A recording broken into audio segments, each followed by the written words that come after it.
శివతత్వంలో ఒక మాట చెప్తారు. భౌరంభాంశనలో నిలోంబర మహార్నాథో హిమాంసు పుమాన్ ఇత్యాభాతి చరాచరాత్మకమిదం యస్యైవ మూర్త్యష్టకం నాణ్యత్కించన విద్యతే విమృశతాం యస్మాత్ పరస్మాత్ విభో తస్మై శ్రీ గురుమూర్తయే నమగిదం శ్రీ దక్షిణామూర్తయే అని శంకర భగవత్పాదులు దక్షిణామూర్తి స్తోత్రంలో అంతటా ఉన్నటువంటి పరమేశ్వర చైతన్యాన్ని గుర్తించలేనప్పుడు సాకారోపాసన శివుని దేనియందు చూడవచ్చు అన్న దాని గురించి చెప్పారు. అందులోనే ఈ అష్టమూర్తి తత్వాన్ని చెప్తారు. కంచిలో పృథివీలింగం, జంబుకేశ్వరంలో జలలింగం, అరుణాచలంలో అగ్నిలింగం, చిదంబరంలో ఆకాశలింగం, శ్రీకాళహస్తిలో వాయులింగం, కోణార్కలో సూర్యలింగం, సీతాగుండంలో చంద్రలింగం, కాఠ్మండూలో యజమానలింగం. ఈ 8 అష్టమూర్తులు. ఈ 8 కూడా ఈశ్వరుడే. కాబట్టి నీ కంటితో చూసి ఉపాసన చెయ్యడానికి యోగ్యమైనటువంటి పరమశివ స్వరూపములు. ఇందులో మీకు కంచిలో ఉండేటటువంటి పృథివీలింగం మీకు తెలుసు. ఆ పృథివీలింగం కాంచీపురంలో ఉంది. కాంచీపురంలో ఒక గొప్ప విచిత్రం ఉందండి. కంచిలో ఒక 1000 పైచిలకు శివాలయాలు ఉన్నాయి. కానీ కంచి నగరం ఎక్కడ వరకు ఉందో ఆ పరిధిలో ఎక్కడ అమ్మవారు ఉండదు శివాలయంలో. అన్ని శివాలయాలకి కలిపి ఒక్కటే శక్తి కేంద్రం కామాక్షి అమ్మవారి దేవాలయం. ఆఖరికి మసీదులకు సంబంధించినటువంటి ఊరేగింపులు కూడా కంచిలో చిత్రం ఏమిటంటే అమ్మవారి గుడికే ప్రదక్షిణం చేస్తాయి. అన్ని దేవాలయాలకు సంబంధించిన ప్రదక్షిణలు అమ్మవారి గుడిని ప్రదక్షిణంగా పెడతాయి. అంత పవిత్రమైనటువంటి క్షేత్రం కంచి. అసలు ఆ మాటకొస్తే దక్షిణ భారతదేశంలో ఉన్న ఏకైక మోక్షపురి కంచి. ఎందుకంటే అయోధ్య, మధుర, మాయా, కాశీ, కాంచి, అవంతిక, పురి, ద్వారవతి చైవ సప్తైతే మోక్షదాయక. అందులో దక్షిణ భారతదేశంలో ఉన్నది కంచి ఒక్కటే. అక్కడ ఉన్నది పృథివీలింగం. అందుకే మల్లె నూనెతో అభిషేకం, అక్కడ నీటితో చెయ్యరు. రెండవది జంబుకేశ్వరంలో జలలింగం. ఆ శివలింగం దగ్గర జంబుకేశ్వరంలో ఎప్పుడూ నీళ్లు ఊరుతుంటాయి, కానీ ఆ నీటిని ఎవరి మీద ప్రోక్షించడం కానీ అది చెయ్యరు. కాబట్టి నీరు శివుడే అని చెప్పడానికి జలలింగమై ఉన్నాడు. మూడవది చిదంబరంలో ఆకాశలింగం. నేను తరచూ దీని గురించి మీకు చెప్తుంటాను. చిదంబరంలో ఉండేటటువంటి స్వామిని సాకారుడిగా చూడాలంటే కనకసభ అంటారు దాన్ని. అక్కడ నటరాజస్వామిగా చూడాలి. ఒకచో ఒక గమ్మత్తైన విషయం చెప్తారు. నటరాజస్వామి వారికి కాళికాదేవికి పోటీ జరిగింది. ఇద్దరిలో ఎవరు ఎక్కువ తాండవము చేయగలరు అంటే, స్త్రీ చేస్తే తాండవము అనరు, లాస్యము అంటారు. ఎవరు చేయగలరు దీన్ని? నాకు తెలిసినంత వరకు విశాఖపట్నంలో సంపత్ కుమార్ బృందం అని ఒకటి ఉండేది. మహానుభావుడు ఆంధ్రజాలరీ చేస్తుండేవారు ఆయన. నేను ఆ రోజుల్లో విశాఖపట్నంలో ఉద్యోగం చేసేవాడిని. ఇంటికి వచ్చేస్తూ సాంబమూర్తి కళామందిరంలో కూర్చుంటే నిజంగా ఆయన ఆ జాలరీ వేషంలో ఆ పడవ ఆ సముద్రంలో తెడ్డు వేస్తూ వెడుతున్న దృశ్యాన్ని చేసేవారు. అద్భుతం. మహానుభావుడు ఉమాసంపత్ అని ఆయన భార్య గారు ఉండేవారు. వాళ్ళిద్దరూ ఇది చేస్తుండేవారు. ఈ తాండవము, లాస్యము ప్రదోష వేళలో నిజంగా కైలాస పర్వతం మీద ఉన్నట్టుండేది. అది చేసినప్పుడు శంకరుడు ఎలా నర్తిస్తే కాళిక అలా నర్తించింది. అసలు ఇద్దరిలో ఎవరు నటరాజని పిలవాలి అన్న విషయం తేలలేదు. ఈ స్థితికి వెళ్ళిపోయిన స్థితిలో శంకరుడు ఏం చేశాడంటే, ఇంకా అక్కడే పళ్ళెంలో ఉన్న కుంకుమనందు తన బొటనవేలిని ముంచి ఎత్తి కాళికాదేవి యొక్క లలాటమునందు బొట్టు పెట్టాడు అని ఒకచో నేను చదివిన విషయం మీకు ప్రస్తావన చేస్తున్నాను.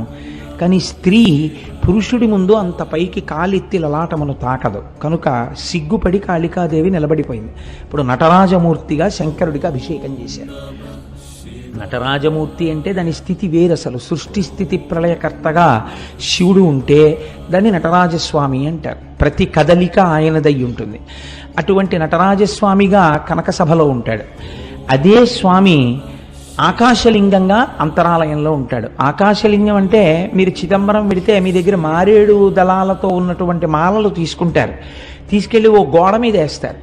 వేస్తే పాపం కొంచెం తెలియని వాళ్ళు ఏం చేస్తారంటే, శివలింగం ఎక్కడండి, శివలింగం ఎక్కడండి అని ఇలా ఇలా చూస్తూ ఉంటారు. చూస్తుంటే ఆఖరికి వాళ్ళు ఇంకా పదండి అయిపోయింది పూజ అంటారు.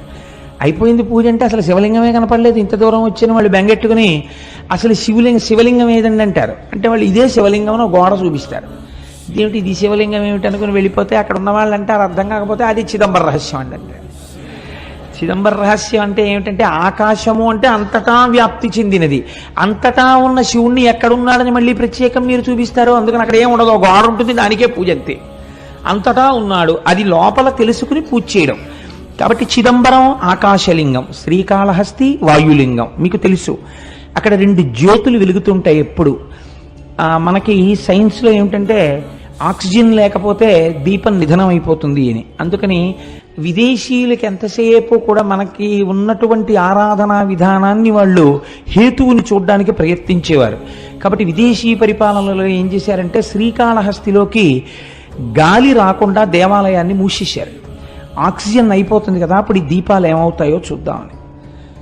ఎన్ని రోజులైనా ఆ దీపాలు అలా వెలుగుతూనే ఉన్నాయి. గాలిలో ఆక్సిజన్ అయిపోయినట్టుగా అక్కడ ఉన్నటువంటి పరికరములు చూపిస్తున్నాయి, కానీ దీపాలు మాత్రం వెలుగుతున్నాయి. ఏ గాలి లేకపోయినా 2 దీపాలు గాలి కొట్టుకుంటున్నట్టు ఇలా కొట్టుకుంటుంటాయి ఇప్పటికీ. అలా వాయురూపుడైనటువంటి పరమాత్మ శివుడే అని చూపించడం కోసమే శ్రీకాళహస్తిలో వాయులింగం. అందుకే ప్రాణము ఉన్నది, ప్రాణము పోయినది అంటే భవతి, వీడున్నాడు అనడానికి ఏమిటి గుర్తు? ఊపిరి. ఆ ఊపిరి ఆగిపోయింది అనుకోండి, శవం, వెళ్ళిపోయినాడు, అమంగళ స్వరూపం అయిపోయింది అంటున్నాం.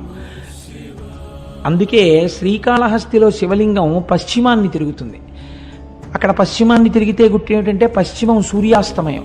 శ్రీకాళహస్తి వెళ్ళి నమస్కారం చేసినటువంటి వాడికి ఆఖరి ఊపిరి నడుస్తుండగా ఈశ్వరుడే ఆ ఊపిరిని భగవత్ సంబంధమైన నామముగా మార్చి, వీడు చిట్ట చివరి ఊపిరిలో ఈశ్వరనామం చెప్పాడు కాబట్టి వీడిని నా పాదాల దగ్గర పెట్టుకుంటున్నానని తాను తీసుకుంటాడు. కాబట్టి పశ్చిమానికి తిరిగి శ్రీకాళహస్తిలో ఉంటాడు. అంతర్లీనముగా అది మనకి జరిగే ప్రయోజనం, అది వాయులింగం. కాబట్టి కంచియందు పృథివీలింగం, జంబుకేశ్వరంలో జలలింగం, చిదంబరంలో ఆకాశలింగం, శ్రీకాళహస్తిలో వాయులింగం. పంచభూత లింగాలుగా చూడండి. పోనందాక తిరువణ్ణామలై అంటే అరుణాచలానికి వస్తే అగ్నిలింగం. ఇప్పుడు మీరు ఒక్క విషయాన్ని గమనించండి. పృథివీలింగం అంటే మీకు తెలుస్తోంది పృథివీ, జలలింగం అంటే తెలుస్తోంది నీరు, ఆకాశలింగం అంటే తెలుస్తోంది ఏమీ లేకుండా అంతటా పరమాత్మ ఉన్న స్థితి. అలాగే మీకు వాయులింగం తెలుస్తోంది దీపముల కదలిక చేత. అప్పుడు అగ్నిలింగం అన్న దగ్గర ఏది ఉండాలి? అగ్నిహోత్రం ఉండాలి కదండి. మీరు అరుణాచలంలో శివలింగం దగ్గరికి వెళ్ళి దర్శనం చేసుకున్నారనుకోండి, ఏ ప్రశ్న వెయ్యాలి గురువుని శిష్యులు? అయా, కంచి వెడితే పృథ్వీలింగం ఉందండి, మిగిలిన చోట్ల భూతములు తెలుస్తున్నాయి, మరి ఇక్కడ కూడా అగ్నిహోత్రం ఉండాలి కదండి, ఇక్కడ అగ్నిహోత్రం లేదు కదా, మరి ఇది అగ్నిలింగం అని ఎలా పిలుస్తారు అని అడగాలి కదా. ఇక్కడ రాశీభూతమైన జ్ఞానాగ్ని, అది జ్ఞానాగ్నియే. అందుకే స్కాంద పురాణం అంది జీవి యొక్క ప్రయాణాన్ని, మనుష్య ప్రయాణం అనకండి, జీవుడు లోపల ఉన్న జీవుడు ఎన్ని దేశముల నుండి నే వచ్చినానో నిన్న విన్నారు కదా. ఇదేంటి, ఎందరో రోతల్లులెందరో తండ్రులెందరో తన వారులెందరో సుతులు, ఎంతమంది అయ్యారో ఇప్పటికీ. కాబట్టి ఈ జీవయాత్ర వెళ్ళిపోతూనే ఉంది. ఏ దేశమున నుండి ఈ చటకు వచ్చి తినో, ఏ అమెరికాలో పుట్టామో భోగదేశాల్లో, అదృష్టం కొద్దీ ఇప్పుడు కర్మభూమిలోకి వచ్చాం, పుణ్యభూమిలోకి. ఎక్కడి నుంచి ఇక్కడికి వచ్చానో, మళ్ళీ ఇచట నుండి నే పోదు ఏ దేశమునకు, మళ్ళీ ఎక్కడికి పోతాము. కాబట్టి జీవకోటి యాత్రలో ఒక అడ్డంగా గీత పెడతారట. ఏమా గీత అంటే అరుణాచల ప్రవేశమునకు పూర్వము, అరుణాచల ప్రవేశము తదనంతరము. అరుణాచలేశ్వరుడు దర్శనం పెట్టరు, మీరు జాగ్రత్తగా గుర్తుపెట్టుకోండి. అరుణాచల ప్రవేశమునకు పూర్వము, అసలు అరుణాచలంలోకి ప్రవేశించాడా ఇది చూస్తారు. రెండవది అరుణాచల ప్రవేశమునకు తరువాత, అరుణాచలంలో ఒకసారి ప్రవేశిస్తే ఆ జీవి యొక్క జీవితం ఇంకొకలా ఉంటుంది, అక్కడి నుంచి గీత కొట్టి ఇంకోలా చూస్తారు. కాబట్టి అందరూ అరుణాచలంలోకి ప్రవేశించలేరు, ఇది ఒక సిద్ధాంతం ఉంది. అయితే నాకు దీని గురించి కించిత్ అనుమానం ఉండేది.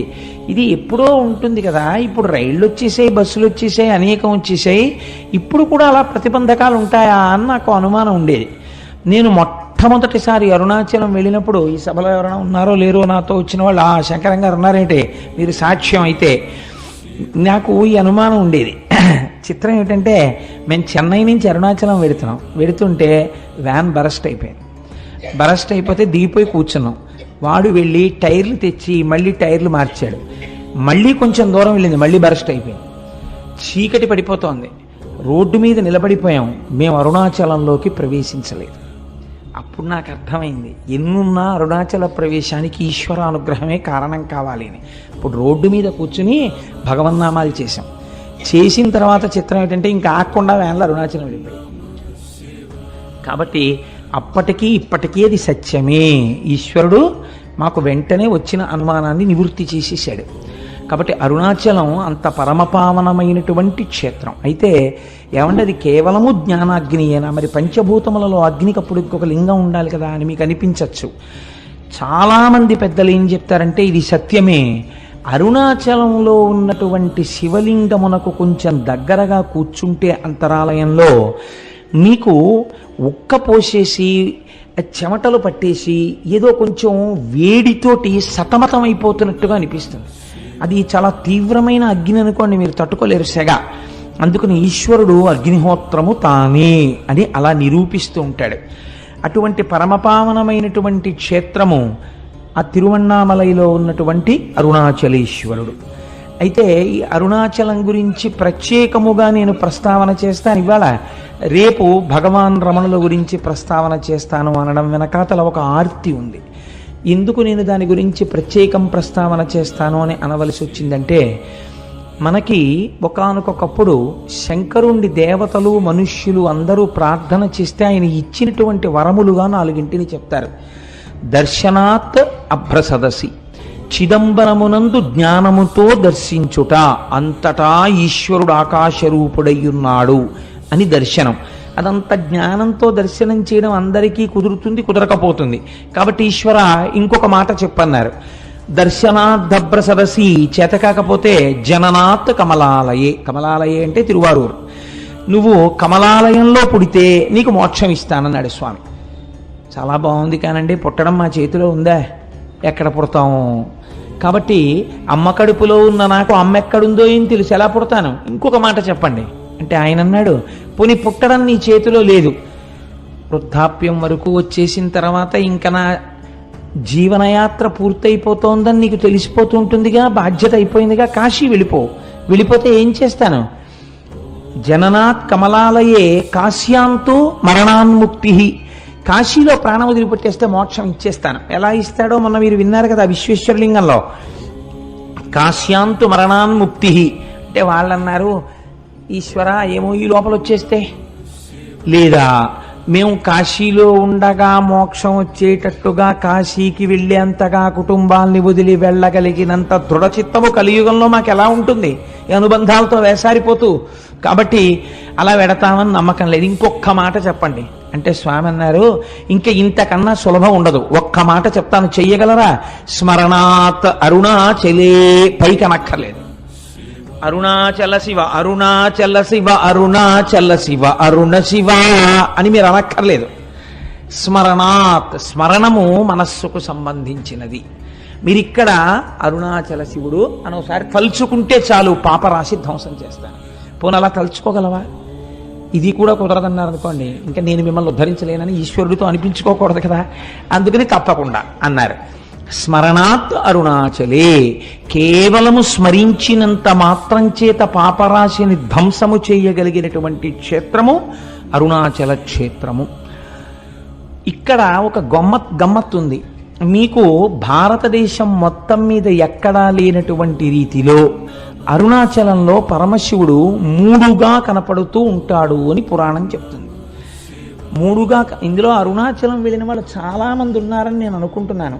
నాకు తెలియడం కోసం, సంతోషించడం కోసం, అరుణాచలం వెళ్ళిన వాళ్ళు ఎంతమంది ఉన్నారో ఒక్కసారి చెయ్యెత్తండి సభలో. ఓ చాలామంది ఉన్నారండి వెళ్ళవలసిన వాళ్ళు. చాలా సంతోషం. ఈ మాట ఎప్పుడైనా ఈశ్వరుడు మనందరినీ కలిపి తీసుకెళ్ళుగాక అని సంకల్పం చేద్దాం. స్మరణాత్ అరుణాచలి. ఆ అరుణాచలం దాని గురించి శాస్త్రం ఒక మాట చెప్తుంది.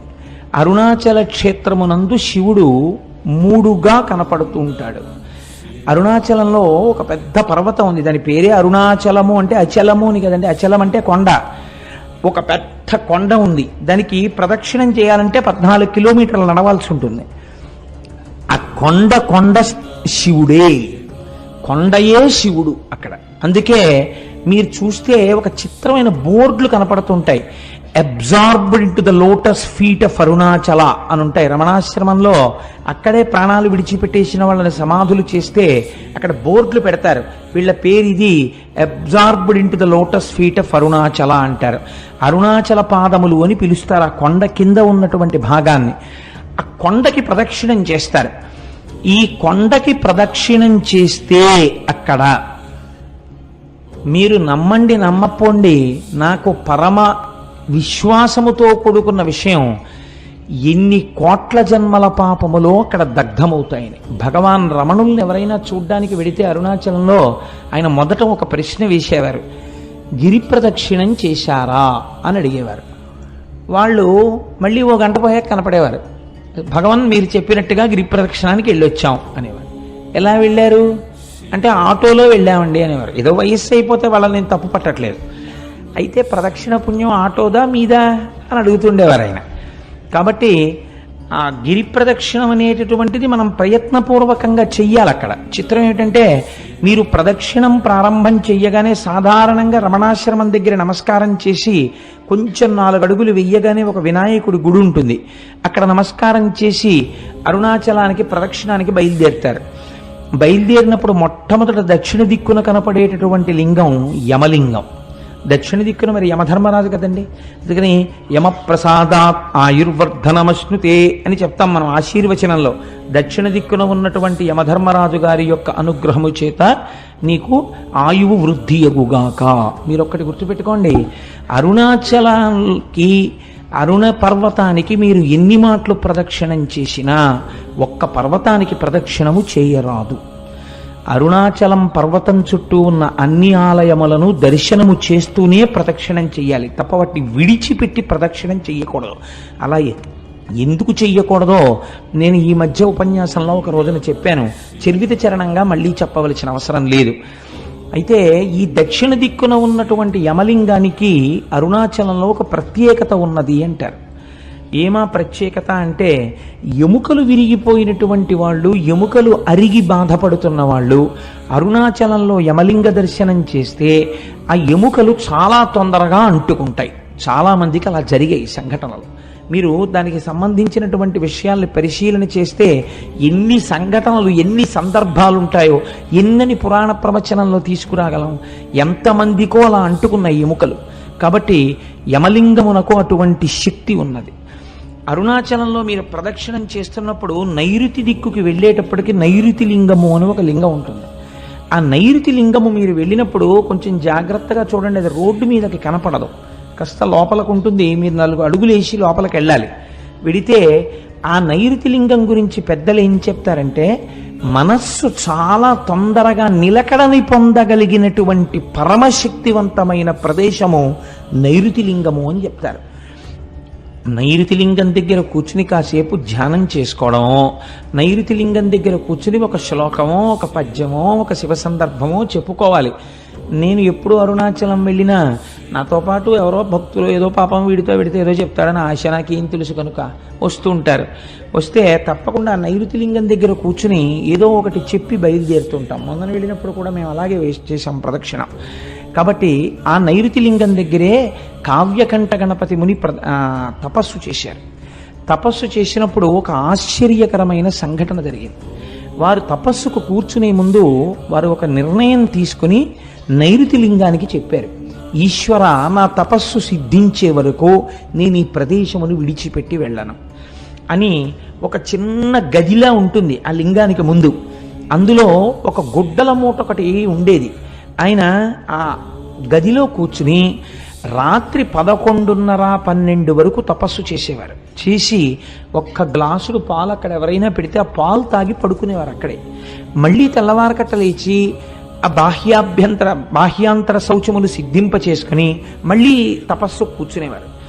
కావ్యకంఠులు అలా తపస్సు చేస్తుండగా ఒక ఆశ్చర్యకరమైన సంఘటన జరిగింది.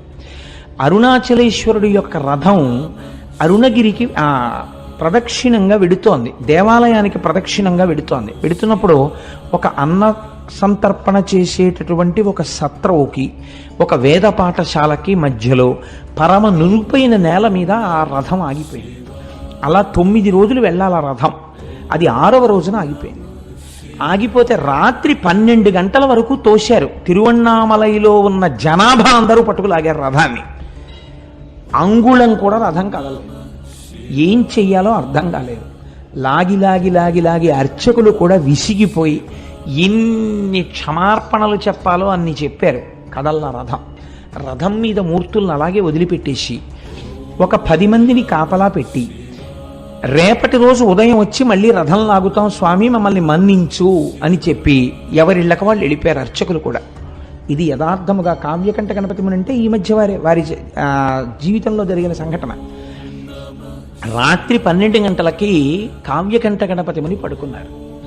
పడుకుంటే అరుణాచలేశ్వరుడికి అర్చకత్వం చేసే ప్రధాన అర్చకుడు ఆయనకి స్వప్నంలో దర్శనమిచ్చాడు. ఇచ్చి, ఈశ్వరాజ్ఞ చేత రథం ఆగిపోయింది, ఈశ్వరుడు ఏం కోరుకుంటున్నాడంటే మీ యొక్క తపస్సుని లోకమునకు తెలియచెయ్యాలనుకుంటున్నాడు, మీ వాక్కు యొక్క ప్రామాణ్యము తెలియచెయ్యాలనుకుంటున్నాడు. అది అసలు రహస్యం. కనుక మీరు వచ్చి చెయ్యేస్తే తప్ప అరుణాచలేశ్వరుడి రథము నడవదు. కాబట్టి ఉత్తర క్షణం మీరు గుడి విడిచిపెట్టి రండి అని వినపడింది. వినపడితే ఆయన గభాలన లేచి, ఇది స్వప్నంలా అనిపించట్లేదు, యథార్థంగా జరిగినట్టుందని చూస్తే చిమ్మ చీకటి. ఏం చెయ్యాలి అని ఆలోచించి ఇది నిజమేనా అని ఆయన ఆలోచిస్తున్నారు. 2 చెవులలోకి మాటలు వినపడ్డాయి, ఇది యథార్థము, నువ్వు వెంటనే బయలుదేరి రథం దగ్గరికి వెళ్ళు అని. ఆయన వెంటనే గుడి తలుపులు వెయ్యడం కూడా మరిచిపోయి, రాత్రిళ్ళు తలుపులు వేస్తారు కానీ మీకు శివలింగ దర్శనం అవుతూ ఉంటుంది అరుణాచలంలో, తలుపులు దగ్గరకి వేసి ఆయన గబగబా ఆ తేరు ఆగిపోయిన ప్రదేశానికి వెళ్ళారు. వెడితే రథం అక్కడ నిలబడిపోయింది, చుట్టూ 10 మంది ఉన్నారు. వెంటనే ఈయన స్వామికి సాష్టాంగ నమస్కారం చేసి, ఈశ్వరా మీరు నన్ను అనుగ్రహించారు, కానీ ఇప్పుడు 10 మంది కాపలాదారులు మాత్రమే ఉన్నారు. ఇప్పుడు ఒకవేళ రథం కదిలినా ఆలయం లోపలికి వెళ్ళడం కష్టం. రేపు తెల్లవారుజామున నేను వచ్చి రథాన్ని మీద చెయ్యి వేస్తాను, కదిపేది మీరే, నా శక్తి కాదు, నన్ను అనుగ్రహిస్తారు అని చెప్పి మళ్ళీ వెళ్ళిపోయారు గుడికి. పడుకున్నారు. రోజు తెల్లవారకట్ట 4ంటికి తెలివచ్చేది. ఆయనకు ఆ రోజున మరునాడు ఉదయం 9 గంటలకి తెలివచ్చింది. అప్పటికి తెల్లవారకట్ట వచ్చేసి అక్కడ ఉన్న వాళ్ళందరూ ఈ రథాన్ని లాగేటటువంటి ప్రయత్నం చేస్తున్నారు, కదలటం లేదు. 12 అయ్యేటప్పటికి ఎట్టి పరిస్థితులలోనూ గుడి లోపలికి వెళ్ళిపోవాలి. వెళ్ళిపోయి మహానైవేద్యమై మళ్ళీ మరునాటి పరిక్రమణం మొదలైపోవాలి. అలా వెళ్ళకపోతే భారీ ఎత్తున ప్రాయశ్చిత్తాలు చెయ్యాలి. ఆలయంలో ఉన్నటువంటి అధికారుల నుంచి అర్చకుల వరకు గడగడ వణికిపోతున్నారు. ఇలా వణికిపోతున్న సమయంలో గబగబా సంధ్యావందనాదులు పూర్తి చేసుకుని కావ్యకంఠ గణపతి ముని తనకున్న బట్టల మూట ఒకటి పట్టుకుని వెళ్ళి వేద పాఠశాలలో దాన్ని అప్పజెప్పి ఆ రథం దగ్గరికి వెళ్ళి, అయ్యా నాకు చోటివ్వండి, ఈశ్వరుడు పిలిస్తే వచ్చాను అనేటప్పటికి అందరూ ఆయనకి చోటు ఇచ్చారు. ఆయన 2 మోకుల మధ్యలోకి వెళ్ళి సాష్టాంగ నమస్కారం చేసి, అరుణాచలేశ్వర నువ్వు పిలిస్తే నేను వచ్చాను, నువ్వు చెప్పిన మాట నిలబెట్టు అని కుడి చెయ్యి వేసి, ఇలా ఉంటారు కావ్యకంఠ గణపతి ముని, కుడి చెయ్యి వేసి ఇలా అన్నారు. అంతే. చాలా మంది కలిపి తేలిక వాహనాన్ని లాగేస్తే ఒక్కసారి ఎలా దూకుతుందో, అలవాట్లేనివాడు ఫస్ట్ గేర్ వేసేసి యాక్సిలేటర్ వదిలేస్తే బండి ఎలా దూకుతుందో అలా ఒక దూకింది అరుణాచలం రథం. దూకి గుళ్ళోకి వెళ్ళిపోయింది. వెంటనే ఎవరు రాయి బక్కబాపడు, ఎవరింతటి మహాత్ముడు, ఈయన్ని ఎలాగైనా పట్టుకోవాలనుకుని చూశారు. చిత్రం ఏమిటంటే మహాత్ములైనటువంటి వారు గుర్తింపుల కోసం వెంపర్లాడరు. వాళ్ళు చూసేటప్పటికే సందులు గొంతుల్లో పడైన వెళ్ళిపోయారు. ఎవ్వరికీ కనపడలేదు. అరుణాచలేశ్వరుడు కావ్యకంఠ గణపతి ముని యొక్క తపస్సుకి తొందరగా పలికినటువంటి ప్రదేశం నైరుతిలింగ స్థానం. కాబట్టి ఆ నైరుతి లింగం దగ్గరికి వెళ్ళినప్పుడు మనం ప్రత్యేకించి అరుణాచలేశ్వర నీ అనుగ్రహాన్ని మా యందు ప్రసరించు అని మనం చక్కగా అక్కడ నమస్కారం చేసుకోవాలి. అరుణగిరికి తప్పకుండా ప్రదక్షిణం చెయ్యండి అని అనడం వెనకాతల ఒక కారణం ఉంది. మీరు వెళ్ళేటప్పుడు అన్ని దిక్కుల యందు మీకు ఆ ఆలయాలు కనపడతాయి. చంద్రలింగం, సూర్యలింగం, ఉత్తరాన కుబేరలింగం, ఈశాన్యంలో లింగం, ఆగ్నేయంలో లింగం, అన్ని శివాలయాలు ఉంటాయి. ఉత్తరలింగాన్ని కుబేరలింగం అని పిలుస్తారు. ఉత్తరలింగం దగ్గరికి వెళ్ళి మీరు ప్రార్థన చేశారనుకోండి, ఐశ్వర్య సంపత్తి కలుగుతుంది. మీరు చూడండి, సాధారణంగా మనకి ఆశీర్వచనం చేస్తారు. మీరు ఏదైనా ఒక పెద్ద పూజ కానీ, ఇష్టి కానీ, వ్రతం కానీ పూర్తి చేశారనుకోండి, ఆశీర్వచనం చేసేటప్పుడు ఒక మాట చెప్తారు. ఏదో నైరుతి దిగ్భాగే వరుణో దేవత వరుణ ప్రసాదాత్ పుత్రపౌత్రాభివర్ధనమశ్నుతే. ఆ నైరుతి దిక్కున ఉన్నటువంటి ఏదో పశ్చిమ దిగ్భాగే, పశ్చిమ దిక్కున ఉన్నవాడు వరుణుడు. ఆ వరుణుని యొక్క అనుగ్రహము చేత ఈయనకి పుత్రపౌత్రాభివృద్ధి కలుగుగాక అని. అలాగే మనకి మహన్యాసం చేసేటప్పుడు మనం ఇలా వెనక్కి తిరిగి ఓ నమస్కారం, ఇలా ఓ నమస్కారం, ఇలా ఓ నమస్కారం, ఇలా ఓ నమస్కారం. అర్చక స్వామి చేస్తుంటారు, ఆయన్ని చూస్తూ ఆయన ఎడి తిరుగుతున్నాడు, అలా మనం ఇలా ఇలా ఇలా తిరుగుతూ ఉంటాం తప్ప మంత్రంతో సమన్వయం మనకి జరగదు లోపల. ఎందుకంటే మనకి సరిగ్గా అర్థం కాదు, అలా అర్థమయ్యేటట్టు చెప్పేవాళ్ళు లేరు. కాబట్టి ఏమైపోతుందంటే ఉట్టినే పాపం అలా అలా తిరుగుతుంటాడు, ఆయన భక్తి అయింది. కానీ మీకు తెలియకుండానే మీరు అరుణగిరికి ప్రదక్షిణం చేసేటప్పుడు అన్ని దిక్కుల నుండి మీరు ఏం కోరుకుంటున్నారో అవి ఈయగలిగినటువంటి దిక్పాలకులకు శాసకుడై ఉన్నటువంటి పరమశివుని యొక్క దర్శనం మీకు అన్ని దిక్కులా కలుగుతుంది. కలగడం వల్ల ఇహమునందు మీకు సమస్త సమృద్ధి కటాక్షింపబడుతుంది. కాబట్టి అరుణాచల లింగానికి, అరుణాచలేశ్వరుడికి ఆ కొండకి ప్రదక్షిణం చెయ్యడంలో అంత విశేషమైన ప్రాముఖ్యం. కొన్ని చెప్పకపోతే నాకు కడుపుబ్బ తీరదు, అదొక విర్రి నాకు. కాబట్టి చెప్తాను, ఇది కూడా చెప్పాలా అని అనుకోకండి. మనం పశ్చిమ దిక్కుకు వెళ్ళినప్పుడు ఆది అన్నామలై అని ఒక క్షేత్రం ఉంటుంది, ఒక దేవాలయం, శివాలయం ఉంది. ఆ ఆది అన్నామలై క్షేత్రం దేవాలయం దగ్గరికి వెళ్ళేటప్పటికే ఈసారి మేము కనుమ పండుగ నాడు వెళ్ళాం. చక్కగా పెద్ద పెద్ద ముగ్గులేసి గొబ్బిళ్ళు పెట్టి గుమ్మిడి పూలు పెట్టారు. పెడితే మా వాళ్ళు వచ్చిన భక్తుల్లో కొంతమందికి మంచి మంచి పాటలు వచ్చు, గొబ్బిళ్ళ పాటలు. ఆ గొబ్బిళ్ళ పాటలు పాడుతుంటే మాతో వచ్చిన వాళ్ళందరూ ఆ గొబ్బిళ్ళకి చక్కగా నాట్యం చేస్తూ కన్నెపిల్లలకి మంచి భర్తలు రావాలని ప్రదక్షిణాలు చేయించి పాటలు పాడించి ఎంత ముచ్చట్లాడామో, ఎంత సంతోషం పడ్డామో శివుడి సన్నిధానంలో పండగ చేసుకుంటూ. అసలు కనుమ అంటే మీరు అరుణాచలంలో చూడాలి. పశువుకి పూజ కదండి. పశు రూపంలో నిలబడిన వాడెవరు? నందీశ్వరుడు. మీరు చూసి తీరాలి. మొన్న కనుమ పండుగ నాడు నాతో వచ్చిన వాళ్ళందరూ ఇక్కడే ఉన్నారు. వీళ్ళందరూ అయితే ఎంత పొంగిపోయారంటే, కోటేశ్వరరావు ఎలాగో శివమహాపురాణం జరుగుతోంది కదా, మా అచ్చయ్య శాస్త్రి గారు అయితే ఎంత ముచ్చట పడిపోయారంటే, కోటేశ్వరరావు నేను పెద్ద నందించి ఏం చేస్తాను, కనుమ నాడు మన అందరం ఇక్కడ చేసినట్టే అలంకారం చేద్దామా అండి అని అడిగారు. మీకు చిత్రం తెలుసా? అరిసెల దండల దగ్గర నుంచి, కజ్జికాయల దండల దగ్గర నుంచి, 5 స్టార్ చాక్లెట్ల దగ్గర నుంచి, కాయగూరల దగ్గర నుంచి, పాప్కారం దండల దగ్గర నుంచి నందీశ్వరుడికి అలంకారం చేసేస్తాను. చక్కగా శీకాకాయ రసంతో ఆయనకి అభిషేకం చేసి రుద్రంతో కడిగి తెల్లవారకట నుంచి ఉంటే అవి కూడా చూడొచ్చు. చక్కగా స్వామికి అభిషేకం చేసి తైలమర్దనం చేసి అలంకారం చేస్తారు. చూసి తీరాలి. ఏమో ఈశ్వరుడు అనుగ్రహిస్తే సర్వసమర్థులైన వాళ్ళు గోపాలకృష్ణ గారు, దొరగారు, ఇలాంటి వాళ్ళు అందరూ ఉన్నారు. కాబట్టి ఇక్కడ నానాజీ గారును నందికేశ్వర చరిత్ర చెప్పినప్పుడు నందీశ్వరుణ్ణి అలా అలంకరించే ప్రయత్నం చేద్దాం ఒకసారి.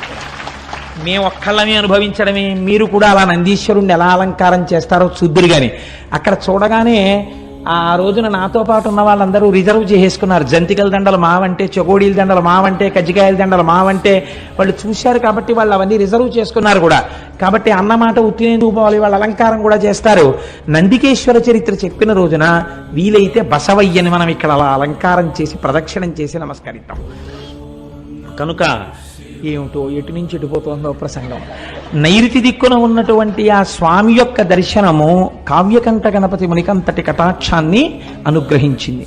ఆ అరుణాచలేశ్వరుడికి చేసినటువంటి ప్రదక్షిణం మనకి ఇహమునందే కాదు, పరమనందు సుఖాన్ని, మోక్షమును కూడా ఇవ్వగలదు. ఎందుకు ప్రదక్షిణం చెయ్యాలి? కేవలం కాళ్ళతో నడిస్తే పాపం పోతుందా? అలా ఎలా పోతుందని అడిగేవారు. అడిగితే భగవాన్ రమణులు ఒక మాట చెప్తుండేవారు. వారు చెప్పినది సాధికారికం కదా. ప్రదక్షిణం అనగా అనగా సమస్త పాపరాశిని ధ్వంసము చేయుట. నేను అరుణగిరికి ప్రదక్షిణానికి బయలుదేరుతున్నాను అని మీరు అన్నారనుకోండి, అని స్నానం చేసి ప్రదక్షిణ ప్రారంభం చేస్తూ నమస్కారం చేసుకుంటున్నప్పుడు ఏమంటారు? ఈశ్వర, ఈ ప్రదక్షిణం ఏ విఘ్నం లేకుండా నా ఒంటి యందు శక్తి నిలబడి నేను చక్కగా చేసుకునేటట్టు అనుగ్రహించు అని మీరు మొదటి అడుగు తీసి ఇలా వెయ్యగానేట అంత పెద్ద స్థూల రూపుడైన పరమశివుడికి ప్రదక్షిణానికి మీరు ప్రయత్నపూర్వకంగా ఒక అడుగు పెట్టారు కనుక అడుగు ఇలా తీసి వెయ్యగానే పాపరాశిని ధ్వంసం చేసేస్తాట. పాపరాశిని ధ్వంసం చేసి ఈ అడుగు ఇలా వేసినప్పుడు వెనక అడుగు స్థిరంగా ఉంటుంది కదండి. మళ్ళీ రెండో కాలు ఇలా పైకి లేవగానే ఎవరు శివుడిని నమ్మి మొదలు పెట్టారో వాళ్ళు ఏది జీవితంలో జరగాలని కోరుకుంటున్నారో దాన్ని ఇచ్చేస్తాట. కాబట్టి పాపరాశి ధ్వంసమగుట, కోరిక తీరుట. క్షి అంటే మీరు ఈ జన్మలో అనుభవించవలసినటువంటి కష్టములకు సంబంధించినటువంటి పాపములు ధ్వంసం చేయడం అనేటటువంటిది కుదరదు. ఎందుకంటే మీకు ఇక్కడ ఈ జన్మకి అనుభవించవలసినటువంటి పాపం ప్రారబ్ధం అంటారు. దాన్ని విడిచిపెట్టేసినటువంటి బాణంతో సమానం. కాబట్టి మీకు ఇప్పటికి ఏర్పడిపోయి ఉన్నటువంటి ఆగామి ఫలితం ఏదుందో దాన్నంతటినీ ధ్వంసం చేసి రాబో జన్మలకి కూడా ఏర్పడవలసినటువంటిది ఈ జన్మలో బ్రహ్మగారి రాత చేత ఏర్పడబోతున్న దాన్ని కూడా ధ్వంసం చేస్తారట. అంటే ఇంకా అలా చేయడం వల్ల అరుణగిరికి ప్రదక్షిణం చేసినటువంటి వాడికి పాపము పుణ్యము ఉండదు కనుక వాడు మోక్షమునకు అధికారి అగుచున్నాడు. కాబట్టి అరుణగిరికి ప్రదక్షిణం చెయ్యడం అనేటటువంటిది అంత పరమపావనమైన విషయమని, తప్పకుండా గిరి ప్రదక్షిణం చెయ్యాలని మనకి మహానుభావుడైనటువంటి భగవాన్ రమణులు నిర్దేశించిన విషయం, స్కాంద పురాణం నిర్దేశించినటువంటి విషయం. ఇది చిత్రం ఒకటి ఉంది. అరుణాచలంలో 3 యోజనముల దూరము వరకు ఏ విధమైనటువంటి దీక్షకి సంబంధించిన నియమములు లేవు. మీకు శ్రద్ధ అని ఒక వాక్యం ఉంటుంది పురాణంలో. పురాణమే కాదు, మీరు శృతి యందు కూడా శ్రద్ధ అని ఒక మాట వాడతారు. శ్రద్ధ అంటే ఏమిటో తెలుసా అండి? నీకు ఇక్కడ నీవు ఇలా ఉండవచ్చు అన్నప్పుడు నమ్మి మీరు అలా ఉండాలి అని శాస్త్రం అంటుంది. మీరు ఇలా ఉండు అని చెప్పినప్పుడు నేను అలా ఉండను అని మీరు అన్నారనుకోండి, మీ అంత మీరుగా కొన్ని సిద్ధాంతాలని తీశారనుకోండి, అది ఆ క్షేత్రము యొక్క ప్రమాణమును అవమానించుట, చెయ్యకూడదు. అందుకే రమణులంతటి వారు అమ్మగారు నేను ఇక్కడ ఉల్లిపాయలు తిన్నంటే ఈవిడ ఉల్లిపాయ తింటే ఈవిడ మోక్షానికి అడ్డొస్తుందిట అనేవారు. 3 యోజనముల దూరంలో అక్కడ ఏ విధమైనటువంటి దీక్షా నియమములు లేవు. ఇది ఎంతవరకు నిరూపణమైందో తెలుసా అండి? భగవాన్ రమణులు ఒక తెల్లటి గోచి మాత్రమే పెట్టుకునేవారు. వారు గోచి పెట్టుకుని స్కందాశ్రమంలో ఉండగా ఒకానొకప్పుడు శృంగేరి పీఠం నుంచి కొంతమంది పండితులు వచ్చి అయ్యా మీరు ఆ వివాహం లేదు, మీకు సంసారం లేదు, మీరు సన్యాసి యొక్క జీవితాన్నే గడుపుతున్నారు, కాబట్టి మీరు కనీసంలో కనీసం పోనీ కాషాయాంబరములను ధరించకపోయినా పెట్టుకున్నటువంటి గోచి తెల్లది కాకుండా కాషాయం రంగు గోచి పెట్టుకుంటే బాగుంటుంది. అందుకే జ్ఞానముతో నిండినటువంటి వారు కాబట్టే సన్యాసి శరీరాన్ని విడిచిపెడితే ఇక దహనం చేయరు. అది జ్ఞానాగ్నితో కూడిన శరీరం కాబట్టి భూస్థాపితం చేస్తారు. కాబట్టి ఇప్పుడు మీరు కాషాయముతో ఉన్న గోచి పెట్టుకోండి అని అడిగారు. అడిగితే భగవాన్ నవ్వి అన్నారు, అలా కాదు, ఈ అరుణాచలం కొండకి 3 యోజనముల వరకు ఏ దీక్షకు సంబంధించిన నియమము లేదు, కాబట్టి తెల్లటి గోచి పెట్టుకున్నా దోషం లేదు అన్నారు. అంటే వాళ్ళు అన్నారు, మీరు అలా కాదు, కొంచెం ఆలోచించండి, మీరు నడుపుతున్న జీవితానికి తెల్లటి గోచి పెట్టుకోవడం అంత బాగులేదు, కాషాయం గోచి పెట్టుకుంటే బాగుంటుంది అని వారు భోజనానికి కిందకి దిగి వెళ్ళిపోయారు. ఎక్కడ నుంచి వచ్చాడో ఒక పరమ వృద్ధుడు ఒక ఆయన ఒక పుస్తకాల మూట మోసుకొచ్చాడు, రమణుల దగ్గర పెట్టాడు. నేను ఇప్పుడే స్నానం చేసి వస్తాను, ఈ పుస్తకాల మూట చూస్తుండు అని చెప్పి వెళ్ళిపోయాడు. శృంగగిరి నుంచి వచ్చినటువంటి పండితులు కిందకి వెళ్ళి స్నానం చేసి భోజనం చేసి మళ్ళీ కొండ మీదకి వచ్చారు రమణుల దగ్గరికి. వచ్చేటప్పటికి పుస్తకాల మూట అక్కడుంది, పైనున్న పుస్తకం ఎగురుతోంది. ఎగురుతున్న పేజీ దగ్గర ఏమిటి పుస్తకాలు అని వాళ్ళు ఇలా పేజీ మీద చెయ్యి వేసి చూశారు. చూస్తే దాని అనువాద పద్యాన్ని మీకు నేను వినిపిస్తున్నాను. అందులో ఉంది, యోజనంబులు మూడయ్యొప్పు నిచట వాసమొనరించు వారగు వరనరులకు ఉండకుందను దీక్షాదులొకటి అయిన ఆశరహిత మత్సాయుజ్య ప్రాప్తి సిద్ధ ఈశుడగు నాయాజ్ఞచే నెలమిమీరా. ఇది ఈశ్వరాజ్ఞ. ఇక్కడ దీక్షా నియమములు ఏమీ లేవు. ఇక్కడ కొండకి 3 యోజనముల పరిధిలో ఎటువంటి దీక్షలో లేకపోయినా ఈ కొండ యొక్క అగ్ని ప్రసరణము చేత వారు మోక్షమునకు అధికారులగుచున్నారు. కాబట్టి వాళ్ళది చూసి తెల్లబోయి, ఇప్పటికిప్పుడు ఈ పుస్తకం ఎక్కడి నుంచి వచ్చిందంటే రమణులు అన్నారు, ఏమో ఎవరో వృద్ధులు తెచ్చి అక్కడ పెట్టారు, వారు మీలాగే స్నానం చేసి వస్తానని వెళ్ళారన్నారు. ఆ వృద్ధుడు తిరిగి రాలేదు. కానీ ఈ పద్యాన్ని చూసినటువంటి పెద్దలు మాత్రం రమణులు తెల్లటి గోచి పెట్టుకోవడం వెనకాతల పరమసత్యం ఉంది అని తిరిగి వెళ్ళిపోయారు. అలా నిరూపించినటువంటిది ఆ అరుణగిరికి ఉన్నటువంటి గొప్పతనాన్ని నిరూపించిన సంఘటన అక్కడ జరిగింది. మీరు అరుణాచల క్షేత్రంలో స్వామి దర్శనానికి వెడితే సాధారణంగా తూర్పు గోపురంలోంచి ప్రవేశిస్తాం. తూర్పు గోపురాన్ని శ్రీకృష్ణదేవరాయలు నిర్మాణం చేశారు. మనకి ఎక్కడికి వెళ్ళండి శ్రీకృష్ణదేవరాయల యొక్క ప్రమేయం లేనటువంటి క్షేత్రం ఉండదు. మీరు తెలిసి కానీ తెలియక కానీ వెడితే, మనకి నేను మొన్న గుంటూరు ప్రసంగాలకు వెళ్ళినప్పుడు వారు నన్ను ఒక క్షేత్రానికి తీసుకెళ్లారు. అది గుడికి అన్ని మూలలా సుబ్రహ్మణ్యుడు ఉన్నాడు. నేను చాలా ఆశ్చర్యపోయాను. కృష్ణదేవరాయల వారు అక్కడికి వచ్చి పూజ చేసి వెళ్ళిన తర్వాత ఆయనకి కొడుకు పుట్టాడు, భార్య గర్భిణి అయింది అని తెలిసి ఆయన క్షేత్రానికి గోపురాలు అవి కట్టాడు. అలాగే ఆ మహానుభావుడు ఆయన తూర్పున గోపురాన్ని కట్టారు. దక్షిణ భారతదేశంలో ఉన్నటువంటి అన్ని దేవాలయాల గోపురాల కన్నా తలెత్తి చూసే గోపురాల్లో అదొకటి అని పెద్దలు చెప్తారు. అంత పెద్ద గోపురం కనపడుతుంటుంది. మీకు ఉత్తర దిక్కున ఒక గోపురం ఉంది. ఆ గోపురంలోకి ఒక్కసారైనా వెళ్ళి బయటికి రావాలి. ఉత్తర గోపురంలోకి అంటే సమయం లేక వెళ్ళలేకపోతే అది వేరే విషయం అనుకోండి. ఎప్పుడైనా ఉత్తర గోపురంలోకి ఎందుకు వెళ్ళి బయటికి వస్తారంటే, అమ్మణ్ణి అమ్మన్న ఒక ఆవిడ ఉండేది అరుణాచలంలో. ఆవిడ సంకల్పం చేసింది ఒక రోజున. ఉత్తర దిక్కున అంత పెద్ద గోపురం ఉండేది కాదు అప్పటికి.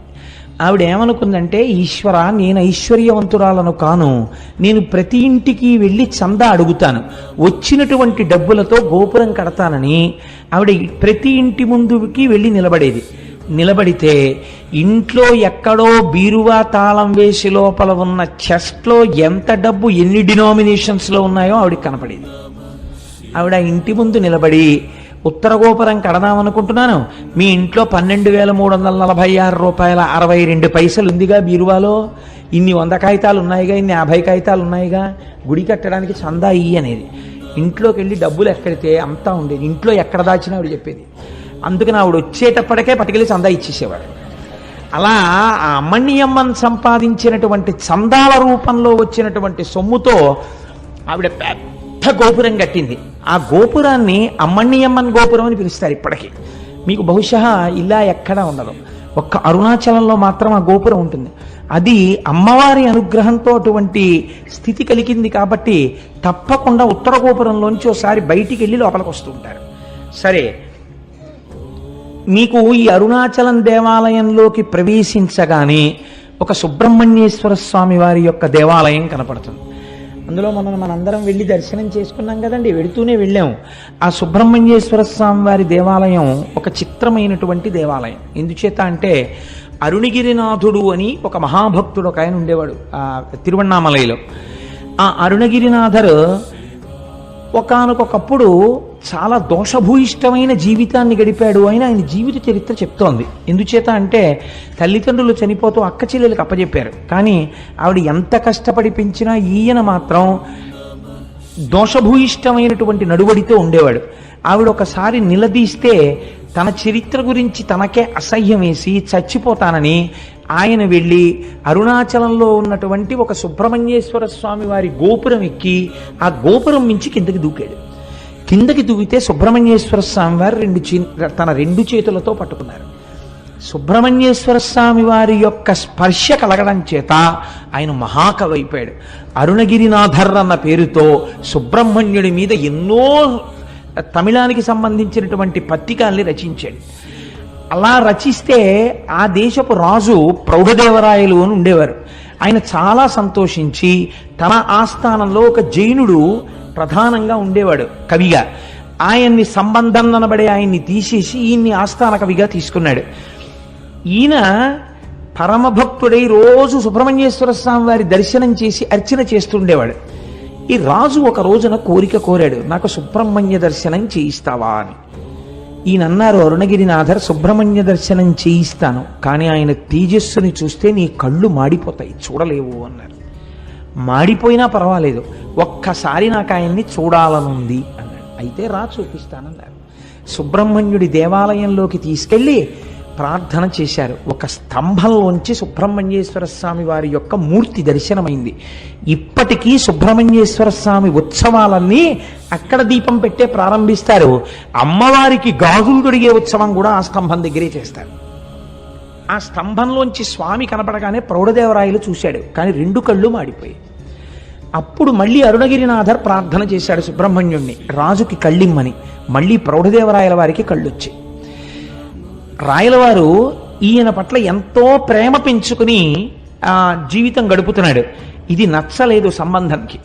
ఈయనకి పరకాయ ప్రవేశం అలవాటు ఉండేది అరుణగిరినాథర్కి. ఈయన ప్రతిరోజు వచ్చి రహస్యంగా ఒక మూల తన శరీరాన్ని వదిలిపెట్టి ఒక చిలుకలోకి ప్రవేశించి దూరంగా వెళ్ళి పారిజాత పుష్పాలు తెచ్చి సుబ్రహ్మణ్యేశ్వర స్వామికి ఆరాధన చేసేవారు. సంబంధంకి ఈ విషయం తెలిసింది, శరీరాన్ని విడిచిపెట్టి చిలుకలోకి దూరి వెడుతుంటాడు అని. ఒక రోజున ఈయన చిలుకలోకి వెళ్ళగానే ఈయన శరీరాన్ని కాల్చేశాడు. కాల్చేస్తే ఇంకా ఆయన చిలుక రూపంలో ఉండిపోయాడు. ఇప్పటికీ కిలిగోపురం అని పిలుస్తారు. చిలక రూపంలో ఉంటారు ఆ కిలిగోపురం మీద ఉండి. ఇప్పటికీ ఆయన సుబ్రహ్మణ్యేశ్వర స్వామి వారి మీద పాటలు పాడతారు అని జగత్ప్రసిద్ధి. కాబట్టి అరుణాచలం ఒక గొప్ప సుబ్రహ్మణ్య క్షేత్రం. రమణ మహర్షి కూడా సుబ్రహ్మణ్యేశ్వర స్వామి వారి అవతారమే అని పెద్దలు భావన చేస్తారు. కాబట్టి మనం అటువంటి క్షేత్రాన్ని చూసి కుడివైపుకి వెడితే పాతాళలింగము అని ఒక లింగం ఉంటుంది.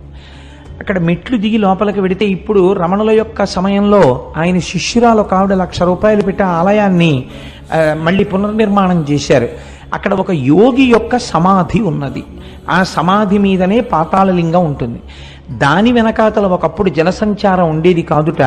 అక్కడ కూర్చుని రమణ మహర్షి తపస్సు చేస్తుంటే ఆయన తొడల కింద తేళ్లు జర్రిలు చేరి కొరికేస్తే నెత్తురు కారిపోయి అట్టలు కట్టేసింది. అప్పుడే శేషాద్రి స్వామి వారు ఇందులో ఒక బ్రాహ్మణ స్వామి ఉన్నాడు, పైకి తీసుకురమ్మని తీసుకుని వస్తే వాహనశాల వెనకాతల కూర్చుని ఆయన మళ్ళీ తపస్సు చేశారు. తర్వాత ఆ క్షేత్రమునకు సంబంధించిన వృక్షం ఆలయానికి మీరు కొంచెం దక్షిణంగా వెడితే కనపడుతుంది, ఇప్ప చెట్టు. ఆ ఇప్ప చెట్టు కింద కూర్చుని కొన్నాళ్ళు తపస్సు చేశారు. కాబట్టి అటువంటి పరమపావనమైనటువంటి క్షేత్రము, అటువంటి పరమపావనమైన పాతాళ శివలింగం ఉన్నటువంటి గుడి. ఇది దాటగానే మీకు ఒక పెద్ద నంది కనపడుతుంది. అది మొదటి నంది అంటారు. ఆ నందిని చూసే మనం అందరం మొదటే పరవశించిపోయింది. ఆ మొదటి నందిని దాటి మీరు ప్రాకారంలోకి వెళ్ళినట్టయితే ఎదురుకుండా అరుణాచలేశ్వరుడు యొక్క దేవాలయం కనపడుతుంది. మూడో ప్రాకారం దాటగానే అరుణాచలేశ్వరుడు యొక్క శివలింగము చాలా పెద్ద శివలింగముగానే ఉంటుంది. చిత్రం ఏమిటంటే, రమణులకు చాలా భక్తులైనటువంటి వారు కొంతమంది అరుణాచలేశ్వర దర్శనం చేసుకోవడానికి గుళ్ళోకి వెళ్ళినప్పుడు శివలింగము యొక్క స్థానములో గొంతుకు కూర్చున్నటువంటి రమణుల యొక్క దర్శనమైంది చాలామందికి. ఆయనకి అభేదమైనటువంటి స్థితిని చేరుకున్నారు. కాబట్టి అటువంటి అరుణగిరీశ్వరుడు, అయ్యవారికి ఇటువే పక్కన అపీత కుచాంబ అన్న పేరుతో పార్వతీదేవి ఉంటుంది. సుబ్రహ్మణ్యేశ్వర స్వామి వారికి పాలివ్వడం కూడా మానేసి ఒకానొకనాడు కైలాస పర్వతం మీద కూర్చున్నటువంటి పరమశివుడి యొక్క కన్నులు వెనక నుంచొచ్చి పరిహాసానికి మూసిన కారణం చేత లోకమంతా చీకటి అలుముకుంటే, ఎదరా రాక్షస సంహారం అవన్నీ వస్తాయి, అప్పుడు దాని వివరాలు పూర్తిగా విందురు గాని, లోకమంతా చీకటి అలుముకుంటే తద్దోష పరిహారార్థమని అమ్మవారు తపస్సు చేసి పచ్చయ్యమ్మన్న పేరుతో ఆ అరుణగిరి యందు వెలసి ఈశాన్యలింగానికి వెళ్ళేటప్పుడు బస్ స్టాండ్కి వచ్చే రెండో వైపు రోడ్లోకి వస్తున్నప్పుడు పచ్చయ్యమ్మన్ గుడి కనబడుతుంది. అక్కడ ఆ అమ్మవారు లక్ష్మీదేవితో సరస్వతీదేవితో ఇంద్రాణితో ఇతరులతో కలిసి ప్రదక్షిణం చేస్తున్నప్పుడు పశ్చిమ దిక్కుకి వచ్చేసరికి పరమశివుడు తన వామార్ధ భాగములోనికి అమ్మవారిని సుబ్రహ్మణ్యుడికి పాలివ్వడం కూడా మాని నా కోసమని వచ్చిన దానివి కాబట్టి నిన్ను అపితకుచాంబ అని పిలుస్తున్నాను అని ఆ పేరుతో అమ్మవారిని తన శరీరార్థ భాగమునందు స్వీకరించాడు. కాబట్టి అమ్మవారు ఆ పేరుతో అర్చన చేయబడుతుంటుంది. అక్కడ చిత్రం ఏమిటో తెలుసా అండి? కావ్యకంఠ గణపతి ముని ఉమాసహస్రం చెయ్యాలనుకున్నారు. ఉమాసహస్ర రచనకి ముందు ఆయన మొట్టమొదట అరుణాచల ప్రవేశం జరగగానే ఆయనతో వచ్చినటువంటి తమ్ముడు ఒకడున్నాడు. వాడు అన్నయ్యని పట్టుకుని పీక్కు తినేశాడు. ఒరే అన్నయ్య ఆకలేసేస్తోంది, అన్నయ్య ఆకలేసేస్తోంది అని. ఆ రోజు ఏకాదశి తిథి. ఆయన అమ్మవారి గుడికి వెళ్ళారు. కావ్యకంఠ గణపతి ముని అపీతకుచాంబ అమ్మవారి మూర్తి ముందు నిలబడగానే అమ్మవారికి అలంకారం చేయబడినటువంటి పూలన్నీ జల జల జల జల కిందకి రాలిపోయాయి. అమ్మవారి అనుగ్రహం ఏదో నాకు కలిగింది, ఇక్కడే నేను ఏదో మహత్తరమైనటువంటి విషయం నా చేత అమ్మ చేయించబోతోంది అని గణపతి ముని అనుకున్నారు. అప్పటికి వారికి తెలియదు ఏం చెయ్యబోతున్నారు. ఆ తరువాతనే వారు అరుణాచలం గుడిని దర్శనం చేసుకుని బయటికి వెడితే చీకటి పడిపోయింది. అప్పుడు గణపతి నవరాత్రులు జరుగుతున్నాయి. ఏకాదశి తిథి. ఆయన బ్రాహ్మణ వీధిలోకి వెళ్ళి, అమ్మా తమ్ముడు ఆకలితో ఉన్నాడు, ఏ ఇంటిలోనైనా ఇంత అన్నం పెట్టండి అమ్మా ఆకలిస్తోందని అడిగితే ఏ ఇంటిలోనూ అన్నం లేదు. ఆఖరికి పోనీ సద్దన్నం ఉన్నా పెట్టండి అమ్మా అని అడిగారు. ఆయన సద్దన్నం కూడా లేదు అన్నారు. ఇదేమిటి ఇలా తయారైంది అనుకుంటూ ఆయన బాధతో నడుస్తున్నారు, ఏదో శ్లోకం పైకి చదువుకుంటూ. అరుగు మీద పడుకున్నటువంటి ఒక వృద్ధ బ్రాహ్మణుడు లేచి, ఆగు, మా ఆవిడికి ఒక విచిత్రమైన అలవాటు ఉంది. అందరూ ఏకాదశి నాడు ఉపవాసం చేసి ద్వాదశి నాడు పారణ చేస్తే మా ఆవిడ ఏకాదశి నాడు రాత్రి బ్రాహ్మణులకు భోజనం పెట్టుకుని తింటుంది. కాబట్టి బ్రాహ్మణులు దొరక్క చూస్తున్నాను, రా మా ఆవిడ నీకు భోజనం పెడుతుందని లోపలికి తీసుకెళ్లారు. తీసుకెడితే వారు తడిబట్ట కట్టుకుని బట్ట పిండుకుని తడిబట్ట కట్టుకుని మడిబట్ట కోసం లోపలికి వచ్చేటప్పటికి ముగ్గులు వేసి తులసి చెట్టు దగ్గర దీపాలు వెలిగించి ఒక తల్లి మెరిసిపోతూ విజయవాడ కనకదుర్గమ్మలా ఇంత బొట్టు పెట్టుకుని ఎర్రటి చేతులతో షడ్రశోపేతమైన భోజనం పెడితే ఏకాదశని కూడా చూడకుండా ఆ తల్లి యొక్క ఆ వ్రతానికి నేను ఉపయోగపడ్డాను అంతే చాలని మహానుభావుడు కావ్యకంఠ గణపతి ముని తమ్ముడు కడుపు నిండా తిన్న తర్వాత ఆవిడ ఇద్దరికీ తాంబూలం ఇచ్చి, ఇంత రాత్రి ఎక్కడికి పోతారో అరుగు మీద పడుకోండి అంది. ఇద్దరు అరుగు మీద పడుకొని నిద్రపోతే సుష్టుగా భోజనం చేశారేమో గాఢ నిద్ర పట్టింది. మరునాడు తెల్లవారిపోతుండగా తెలివచ్చింది. ఇద్దరూ నిద్ర లేచి ఇద్దరికీ ఒక్కసారి జ్ఞాపకం వచ్చింది, రాత్రి మహాతల్లి అన్నం పెట్టిందని. ఒక్కసారి ఆ అమ్మకి నమస్కారం చేసుకుని వెడదామని చూశారు. వాళ్ళిద్దరూ పడుకున్నది ఒక వినాయకుడి గుడి అరుగు మీద ఉన్నారు. ఇదేమిటి వినాయకుడి గుడి అరుగు మీద ఉన్నామేంటే? మనం రాత్రి అన్నం తిన్నాం కదా, మనకి పెట్టినట్టు గుర్తు తాంబూలాలు కూడా పక్కనున్నాయి కదా, వినాయకుడి గుడి మీద ఉన్న గుడి అరుగుల మీద ఉన్నామేమిటని ఇద్దరు తెల్లబోయారు. అమ్మవారు అనుగ్రహించింది. చిత్రం ఏమిటో తెలుసా అండి? అరుణాచలేశ్వరుడు కావ్యకంఠ గణపతి ముని కన్నీటితో కవిత్వం రాయించాలనుకున్నాడు. మామూలుగా కూర్చుని కవనం అంటే రాసేస్తాడు. అసలు కావ్యకంఠ గణపతి ముని యందు విపరీతమైన ఆర్తి పుట్టించి కని విని ఎరుగని కవిత్వాన్ని సృష్టించాలనుకున్నాడు. తినడానికి తిండి దొరకలేదు ఇంత గొప్ప బ్రాహ్మణుడికి. కావ్యకంఠ గణపతి ముని అంటే ఎటువంటి వారో తెలుసా అండి? ఆయన ఒక వేద పాఠశాలలో పనిచేస్తుంటే 10 రోజులలో తమిళం నేర్చుకుని తమిళం మాట్లాడితే మీకు ఉద్యోగం ఇస్తామన్నారు. ఆయన అన్నారు 15 రోజులు టైం ఇచ్చారు. 15 రోజులు అక్కర్లేదు, 10 రోజులలో తమిళంలో మాట్లాడతాను, తమిళంలో రాస్తాను, తమిళంలో చెప్తాను అన్నారు. 10 రోజులైన తర్వాత ఆయన మాట్లాడిన తమిళానికి ఆయన రాసిన తమిళానికి ప్రధానోపాధ్యాయులు ఆశ్చర్యపోయారు. ఇలాంటి తమిళం మనకి ఎవరికీ రాదని. అంతటి మహాపండితుడు ఆయన. ఒకసారి చెన్నైలో కూర్చుని సంస్కృతంలో ప్రసంగాలు చేస్తుంటే కాలేజీ స్టూడెంట్స్ వచ్చి పరిహాసం చేశారు. ఈ వెర్రి బ్రాహ్మడికి ఏం తెలుసు, సంస్కృతంలో మాట్లాడతాడు, షేక్స్పియర్ డ్రామాస్ ఎలా ఉంటాయో ఈయనకి ఏం తెలుసు, మ్యాక్బత్ నాటకం ఈయన ఎలా ఉంటుందో అని. అంటే ఆయన అన్నారు, ఈ మాటలు చెప్పిన పిల్లవాడిని వేదిక మీదకి పిలుస్తున్నానన్నారు.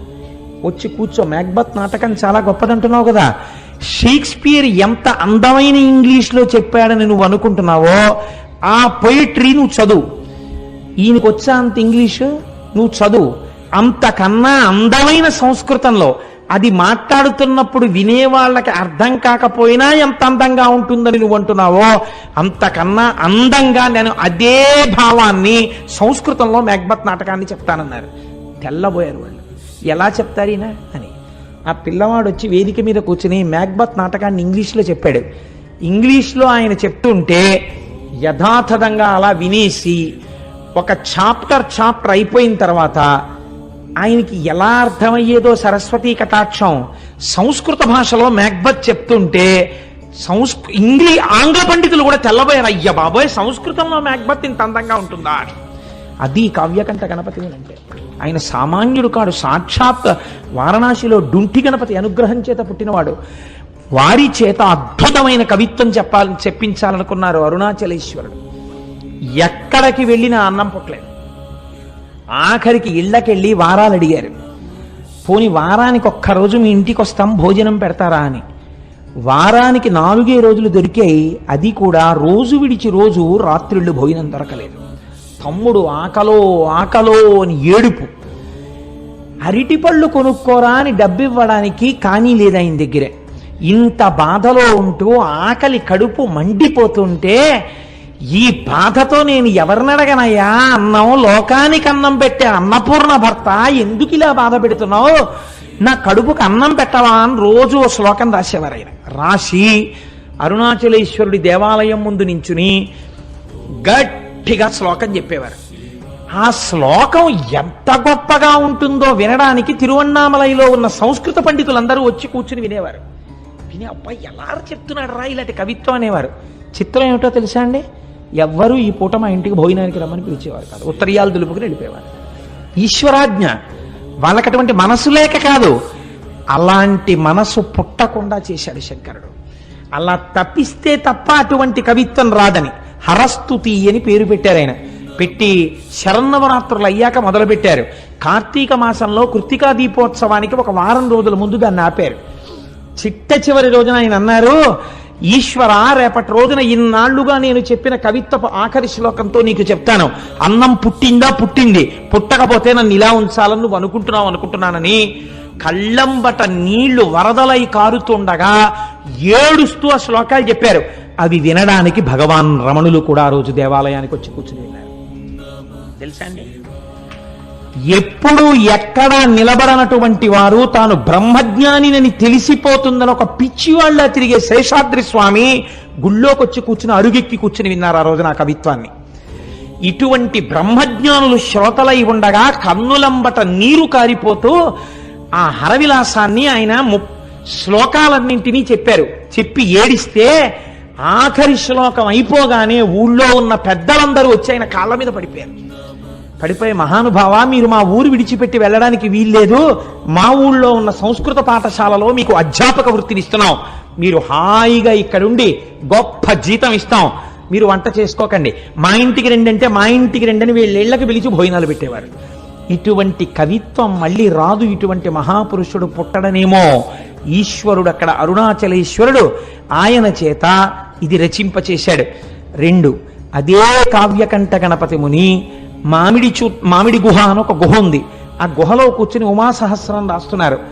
ఉమాసహస్రం రాస్తున్నప్పుడు ఆయన ప్రతిజ్ఞ చేశారు, ఇన్ని రోజులలో నేను ఇది పూర్తి చేసేస్తాను అని. ఇంకొక 2-3 రోజుల్లో పూర్తి చెయ్యాలి, 1000 శ్లోకాలు పూర్తి చెయ్యాలి. ఈలోగా వేలు మీద గోరు చుట్టు పుట్టింది.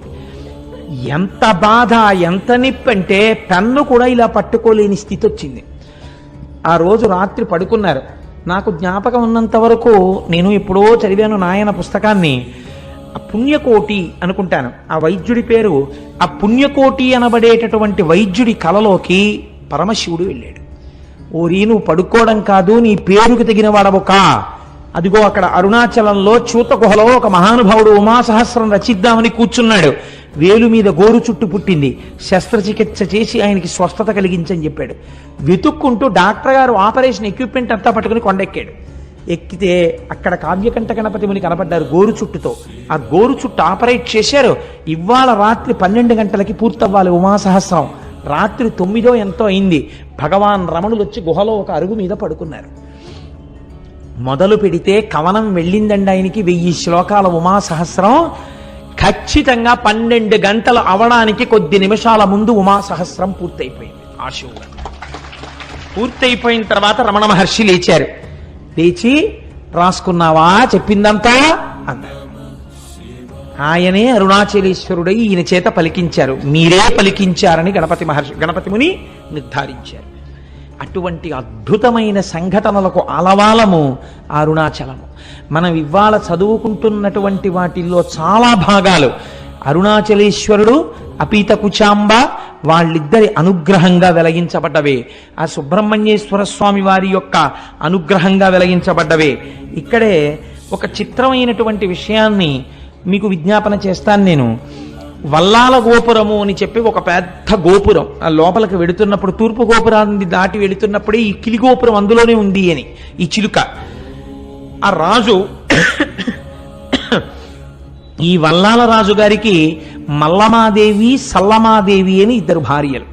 వీళ్ళ పేర్లు మారే. కొన్ని పుస్తకాల్లో ఈవిడ పేరుని ఇంకొక పేర్లు కూడా వాడారు. కానీ పేరుతో నిమిత్తం ఏముంది? మనకి కావలసినది విషయము యథార్థమైనది కావాలి. ఎక్కడ చెప్పిన వృత్తాంతం మాత్రం ఇదే చెప్పారు. ఈయనకి బిడ్డలు లేరు. బిడ్డలు కావాలని పరితపిస్తున్నాడు. అరుణాచలేశ్వరుణ్ణి సేవిస్తున్నాడు. అరుణాచలాన్ని తిరువణ్ణామలైని రాజధానిగా చేసుకుని పరిపాలన చేస్తున్నాడు. అటువంటి సమయంలో ఒకరోజు కైలాసం నుంచి పరమశివుడు తన ప్రమదగణాలన్నింటితో కలిసి వచ్చాడు. అందరూ జంగమ వేషాలు వేసుకున్నారు. జంగమలందరూ తిరువణ్ణామలైలో ఉన్నటువంటి కళావంతుల ప్రతి స్త్రీ ఇంటికి వెళ్ళిపోయారు. పరమశివుడుగా ఉన్న జంగమ వెళ్ళడానికి ఒక్క కళావంతుల ఇల్లు, ఒక్క నృత్య కళాకారుని ఉన్న ఇల్లు లేకుండా చేశాడు. రాజు దగ్గరికి వస్తే రాజు జంగమదేవరిని చూసి సంతోషపడిపోయి కాళ్ళ మీద పడ్డాడు. మహానుభావా నీకేం కావాలన్నాడు. నాకొక్క కళావంతుల స్త్రీ కావాలి, నృత్యం చెయ్యాలన్నాడు. రాజు వెళ్ళి వెతికి తెమ్మన్నాడు. ఎవ్వరూ లేరు. ప్రమదగణాలు ఆ జంగమదేవర్ల వేషంలో అప్పటికే ప్రతి ఇల్లు చేరిపోయారు. అయ్య బాబోయ్, వచ్చినవాడు జంగమదేవర శివస్వరూపుడు, నా మాట ఎలా నిలబడుతుందని బెంగెట్టుకున్నాడు. ఆయన 2వ భార్య సల్లమాదేవి అంది, మీరు బెంగపెట్టుకోకండి, మీ మాట నిజం చేస్తాను, నేనే వెళ్ళి ఆ జంగమ ముందు నాట్యం చేస్తానంది. రాజు వెళ్ళమన్నాడు. జంగమ నిద్రపోతున్నాడు. ఈవిడ వెళ్ళేటప్పటికే ఆవిడ నేను నీ దగ్గర నాట్యం చెయ్యడానికి వచ్చాను అని తాకి లేపింది. ఇలా ముట్టుకోగానే ఒక పసిపిల్లవాడై ఆ తల్పం మీద ఏడ్చాడు శంకరుడు. ఆ పిల్లవాడిని చేతులతో పట్టుకుని మనకి బిడ్డలు లేనటువంటి బాధని ఈశ్వరుడు తీర్చాడు, మహారాజా ఈ పిల్లవాడిని స్వీకరించండి అని చేతిలో పెట్టింది. చేతిలో ఆ పిల్లవాడిని ఇలా పట్టుకుంది. ఇలా పట్టుకునేటప్పటికి ఆ పిల్లవాడు అంతర్ధానం అయిపోయాడు. అంతర్ధానమై శంకరుడిగా ప్రత్యక్షమై, నాకు నా శరీరము పడిపోయిన తరువాత తదనంతరము కర్మ చెయ్యడానికి కొడుకు లేడని బెంగ పెట్టుకుని నన్ను ఉపాసన చేశావు కనుక నీకు ప్రతి సంవత్సరం నీ శరీరము పడిపోయిన తరువాత నీకు తద్దినాన్ని నేనే పెడతాను అని ప్రతిజ్ఞ చేశాడు. మీకు చిత్రం ఏమిటో తెలుసా అండి? మాఘమాసంలోనే ఆయన తిథి వస్తుంది, వల్లాలరాజు గారి తిథి. వచ్చిన రోజు తెల్లవారుజామునే గుడి తలుపులు తెరిచి అర్చకులు వెళ్ళి చెప్తారు, ఇవాళ మీ తండ్రి గారైనటువంటి వల్లాలరాజు గారు శరీరాన్ని విడిచిపెట్టినటువంటి తిథి, ఆయన కుమారుడవైన అరుణాచలేశ్వర నీవివాళ తద్దినం పెట్టాలి అని చెప్తారు. చెప్పి స్వామివారు అమ్మవారు పల్లకి ఎక్కి తద్దినం పెట్టడం కోసమని పల్లికొండ పట్టు అనబడేటటువంటి ఆయన శరీరం అంత్యేష్టి జరిగినటువంటి ప్రదేశానికి పల్లకి వెడుతుంది. వెళ్ళి పీటల మీద అరుణాచలేశ్వరుడు అపీత కుచాంబ కూర్చుని తద్దిన కార్యాన్నంతటినీ వీళ్లే పెడతారు. వీళ్లే పెట్టి స్నానం చేసి మళ్ళీ గుళ్ళోకి ప్రవేశించొచ్చి కూర్చుంటాడు. ఇప్పటికిట 600 సంవత్సరాలైందిట. 600 సంవత్సరాలుగా వల్లాల మహారాజు గారికి తద్దినం అరుణాచలేశ్వరుడే పెడుతున్నాడు. ఎంతటి కారుణ్యమూర్తో చూడండి. ఎక్కడైనా విన్నామా మనం ఇటువంటి సంఘటన? ఇది అరుణాచలం అంటే. అరుణాచలం వెళ్ళి అడగని వాడిది పాపం తప్ప, అరుణాచలం వెళ్ళినటువంటి వాడికి, అరుణాచలం వెళ్ళి ప్రార్థించిన వాడికి ఇక్కడండి చాలా మంది సిద్ధ పురుషులు ఈ కొండల్లో తపస్సు చేస్తూ ఉంటారు. వాళ్ళు ఒక్కొక్కసారి రాత్రి వేళ కొండ దిగుతారు అన్నారు. నేను లోపల అనుకున్నాను, నిజంగా అలా సిద్ధపురుషులు వస్తుంటారా అనుకున్నాను. ఒక ఆయన అప్పుడే అంత డొంకల్లోంచి వస్తున్నారు. వస్తుంటే ఈయన గభాలను ఆపి వస్తున్నారా అని ఆయనతో ఏదో మాట్లాడారు. నేను తెల్లబోయిన సన్నివేశం మీకు చెప్తున్నాను. గోళ్ళు ఇలా తిరిగిపోయి ఉన్నాయి. అంటే ఎన్నేళ్ల నుంచి జరుగుతోందో ఆ తపస్సు అయింది. ఆయన బహుశా మాకు దర్శనం ఇవ్వడానికే కిందకొచ్చి ఉండి ఉండవచ్చు. మీకు నేను ఒక పరమ సత్యాన్ని ఇవాళ చెప్తున్నాను, మీరు నన్ను నమ్మండి, నేను అబద్ధం చెప్పట్లేదు. ఆయన నన్ను అడిగారు, పక్కకి తీసుకెళ్లి గిరి ప్రదక్షిణం చేస్తుంటే మీకు రమణులు అంటే ఎందుకు ఇంత ఇష్టం అని అడిగారు. అడిగితే ఏదో పుస్తకాల్లో చదువుకున్న 4 మాటలు తప్ప నాకేం తెలుసు కనుక ఆ రమణులు అంతటి వారండి, రమణులు ఇంతటి వారండి, నేను చదువుకున్నవేవో చెప్పాను. ఆయన అన్నారు, మీరు చెప్పినట్టు రమణుడు గొప్పవాడు కాడు, రమణుడు దొంగ, రమణుడు స్వార్థపరుడు. లేకపోతే రమణుడి కోసం కొన్ని వేల మంది వచ్చారు అరుణాచలం. ఎవరికిచ్చాడు మోక్షం? వాళ్ళ అమ్మగారికి ఇచ్చాడు. వాళ్ళ అమ్మగారికి మోక్షం ఇవ్వడం గొప్ప, స్వార్థం కాదా అంటే నేనన్నాను, లేదండి ఆయనతో పాటే ఉన్న ఇంకొక ఆయనకు కూడా ఇవ్వబోయారు, ఆయన జీవుడేమో జారిపోయాడు, ఇవ్వలేకపోయారు అన్నాను. అంటే ఆయన అన్నారు, అది కాదు, రమణులు వాళ్ళ తల్లి గారికి మోక్షం ఇవ్వడాన్ని మీరు సమర్థించడానికి మీకు ఏమన్నా ఆధారం ఉందా అన్నారు నా దగ్గర. ఏమిట్రా ఇంత భక్తితో మనం వస్తే ఈయన ఇంత గడ్డు ప్రశ్న వేశాడు, ఈ కోణంలో నేను అసలు ఎప్పుడూ ఆలోచన చేయలేదు, ఏంటి ఇలా అడిగారు చిత్రంగాను అని నేను చాలా ప్రయత్నం చేద్దాం అనుకున్నాను. కానీ నాకే నచ్చలేదు ఎలా సమర్థించాలో. అలా కాసేపు నడిచాం, ఒక 10 నిమిషాలు మౌనంగా. ఆయన అన్నారు, చూశారా మీకు దొరకలేదు కారణం, అమ్మకి ఎందుకు మోక్షం ఇచ్చారో మీకు తెలియలేదే అన్నారు. అంటే ఏవో మీరు చెప్తున్న కోణంలో మాత్రం నాకు తగిన సమాధానం దొరకట్లేదు అన్నాను. అంటూ నేను అన్నాను అలా ఆయనతో వెడుతూ, ఒకానొకప్పుడు 1950లో ఆయన శరీరం విడిచిపెట్టక ముందు ఇలా తిరుగుతున్నప్పుడు ఆయనతో పాటు వెళ్ళిన వాళ్ళు ధన్యులు, వాళ్ళు ఎంత గొప్పగా ఆయనతో పాటు కలిసి వెళ్ళుంటారో, ఆయన కొండ దిగుతున్నప్పుడు చూస్తూ ఉండుంటారో అన్నాను. అలా మీకు చూడాలనుందా అన్నారు ఆయన. ఇది రెండో ప్రశ్న. అంటే నాకు ఈ ప్రశ్నకి కించిత్ కోపం వచ్చింది. నేను అన్నాను, అలా చూడాలంటే జరుగుతుందా అండి, ఇప్పుడు కనపడతారా రమణులు, ఆ ప్రశ్న ఏమిటి అన్నాను. ఆయన నవ్వారు. అంతే, మా మధ్య అంతే సంభాషణ జరిగింది. మేము వెళ్ళిపోయి మర్నాడు నేను వచ్చేస్తున్నాను రమణాశ్రమం నుంచి, బయలుదేరిపోతున్నాను, చెన్నై వెళ్ళిపోవాలి, బస్సులు ఎక్కే హడావిడిలో ఉన్నాం. ఆయన మళ్ళీ ఠంగులు కనపడ్డారు. కనపడి ఓ చేతి సంచి ఒకటి ఇస్తూ ఉంటారు రమణాశ్రమంలో పుస్తకాలు కొనుక్కున్నప్పుడు. ఆయన ప్రత్యేకం ఓ పుస్తకం ఒక క్యాసెట్టు తెచ్చి, ఇవి నేను మీకు బహూకరిస్తున్నాను కోటేశ్వరారు అని ఇచ్చారు. ఎంత ప్రేమమూర్తో. నేను ఆ తర్వాత వారిని చూడలేదు, రమణాశ్రమానికి వెళ్ళిన ఆయన పేరు అవి ఇచ్చారు కూడా, కానీ మాకు కనపడలేదు. ఆ తర్వాత ఇన్ని మార్లు వెళ్ళాను, నాకు వారు కనపడలేదు. నేను ఇంటికి వచ్చి యథాలాపంగా పెట్లోంచి పుస్తకాలన్నీ కొనుక్కున్నవి తీసి అక్కడ పెట్టేసి వెళ్ళిపోబోతూ ఇలా గాలికి ఎగురుతూ ఉంటే ఒక పేజీ, ఆ పేజీ మీద చెయ్యేసి ఇలా చూశాను, రమణులు తల్లికే మోక్షం ఎందుకు ఇయ్యవలెను అని ఉంది దాని మీద. నేను తెల్లబోయి ఇదే కదా మన నేను అడిగారు అని చెప్పి నేను అది చదివాను. చదివితే రమణుల యొక్క తల్లి వృద్ధాప్యంలో ఆవిడ యొక్క కుమార్తె, అమ్మా నాతో చెన్నై వచ్చేయమ్మా, వీడి దగ్గర ఉంటే ఏం చూస్తాడు, నువ్వు నాతో వచ్చేస్తే ఇంకెంతో కాలం ఉండవు కదా, జాగ్రత్తగా చూస్తావంటే అమ్మగారు అన్నారు, మీతో వస్తే ఏం చేస్తారు, ఓ పరుపు మీద పడుకోబెడతారు, జాగ్రత్తగా చూస్తారు. నా ప్రాణోత్క్రమణం అయితే ఏం చేస్తారు, కొన్ని కోట్ల జన్మల నుంచి ఏం చేశారో అదే చేస్తారు. మీరు నన్ను తీసుకెళ్లి దహిస్తారు. వీడి దగ్గర ఉంటే ఏమవుతుంది, పోయే ప్రాణం ఎలాగో పోతుంది. వీడు జనన మరణములకు అతీతుడు నా కొడుకు, వాడు జ్ఞాని. కాబట్టి వాడు నేను చచ్చిపోయిన తర్వాత నా శరీరాన్ని తన 2 చేతులతో పైకెత్తుతాడు. మీ దగ్గర ఉంటే వాడు ఎత్తాడు, వాడు రాడు తిరువన్నామలై వదిలి, వాడు పైకెత్తి వాడు కాల్చడు. ఈ శరీరాన్ని పట్టుకెళ్ళి పక్షులు తింటాయని రక్కసిముళ్ళని ఇంతంతుంటాయి అరుణాచలం కొండ మీద, రక్కసిముళ్ళ పొదలలోకి విసిరేస్తాడు. వాడి చేతులతో పట్టి పైకెత్తాడు కాబట్టి నాకు మళ్ళీ ఇంకొకసారి పడిపోవలసిన అవసరం లేని స్థితిని కలుగుతుంది, కాబట్టి వీడి దగ్గర పోతానన్నారు. ఈ మాట తల్లి అన్నందుకు కొన్ని కోట్ల జన్మలు అనుభవించవలసిన పాపపుణ్యములను ఆఖరి రోజున తీసేసి మోక్షం ఇచ్చేశారు. ఇందుకు ఇచ్చారు మోక్షం తప్ప స్వార్థంతో ఇయ్యలేదు అని రాసుంది. అమ్మ బాబోయ్, ఆనాడు అడిగిన ప్రశ్నకి ఆయన ఇచ్చిన పుస్తకంలో ఎగిరిన పేజీలో జవాబుంది. అని నేను తెల్లబోయాను నిజంగా. క్యాసెట్ పెట్టాను. ఆ క్యాసెట్ ఏమిటో తెలుసా అండి? రమణులు కొండ మించి దిగుతున్నట్టు, ఎక్కడో ఒక అరుగు మీద కూర్చుంటున్నట్టు, అందరితో మాట్లాడుతున్నట్టు, బాగా వృద్ధులైపోయిన తర్వాత ఇలా చేతులు వేసి వెడుతున్నట్టు, ఆఖరణ వారి శరీరం విడిచిపెట్టేసినప్పుడు అందరూ ఒక్కసారి లేచి నిలబడినట్టు ఉన్న క్యాసెట్. చిత్రం ఏంటంటే, నా స్నేహితుడు ఒకడు ఉన్నాడు, అతను ఎప్పుడు వెడతాడు అరుణాచలం. అతని దగ్గర కూడా లేని ఆ క్యాసెట్ ఆ రోజుల్లో నాకు ఎలా వచ్చిందో నాకే తెలియదు. నేను ఆ రోజుల్లో ఆ క్యాసెట్ని, అది నా దగ్గర లేదు అని అతను నాకు చెప్తే నేను తెల్లబోయి, ఇది నాకు బహుశः భగవానులే అనుగ్రహించుంటారు, ఇది స్వార్థంతో నేను ఒక్కడిని అనుభవించకూడదని మా ఇంట్లో కలర్ టీవీ పెట్టి రమణుల జన్మదినోత్సవం నాడు ఎందరినో పిలిచి బ్యాచ్లుగా చూపిస్తే ఒక మహాతల్లి నాకు సలహా ఇచ్చారు, ఇలా మీ ఇంట్లో ఎన్ని బ్యాచ్లకి పెడతారండి, చిన్న అపార్ట్మెంట్లో శివాలయానికి తీసుకొచ్చి క్యాసెట్ వేయండి అన్నారు. అంటే టీవీ అప్పట్లో ఇవే డివిడీలు లేవు, వీసీఆర్లే. వీసీఆర్ పట్టుకుని వెళ్ళి వెంకటనగర్ శివాలయంలో ఆ క్యాసెట్ని నేను ప్లే చేసి కొన్ని వందల మంది చూసి సంతోషించారు.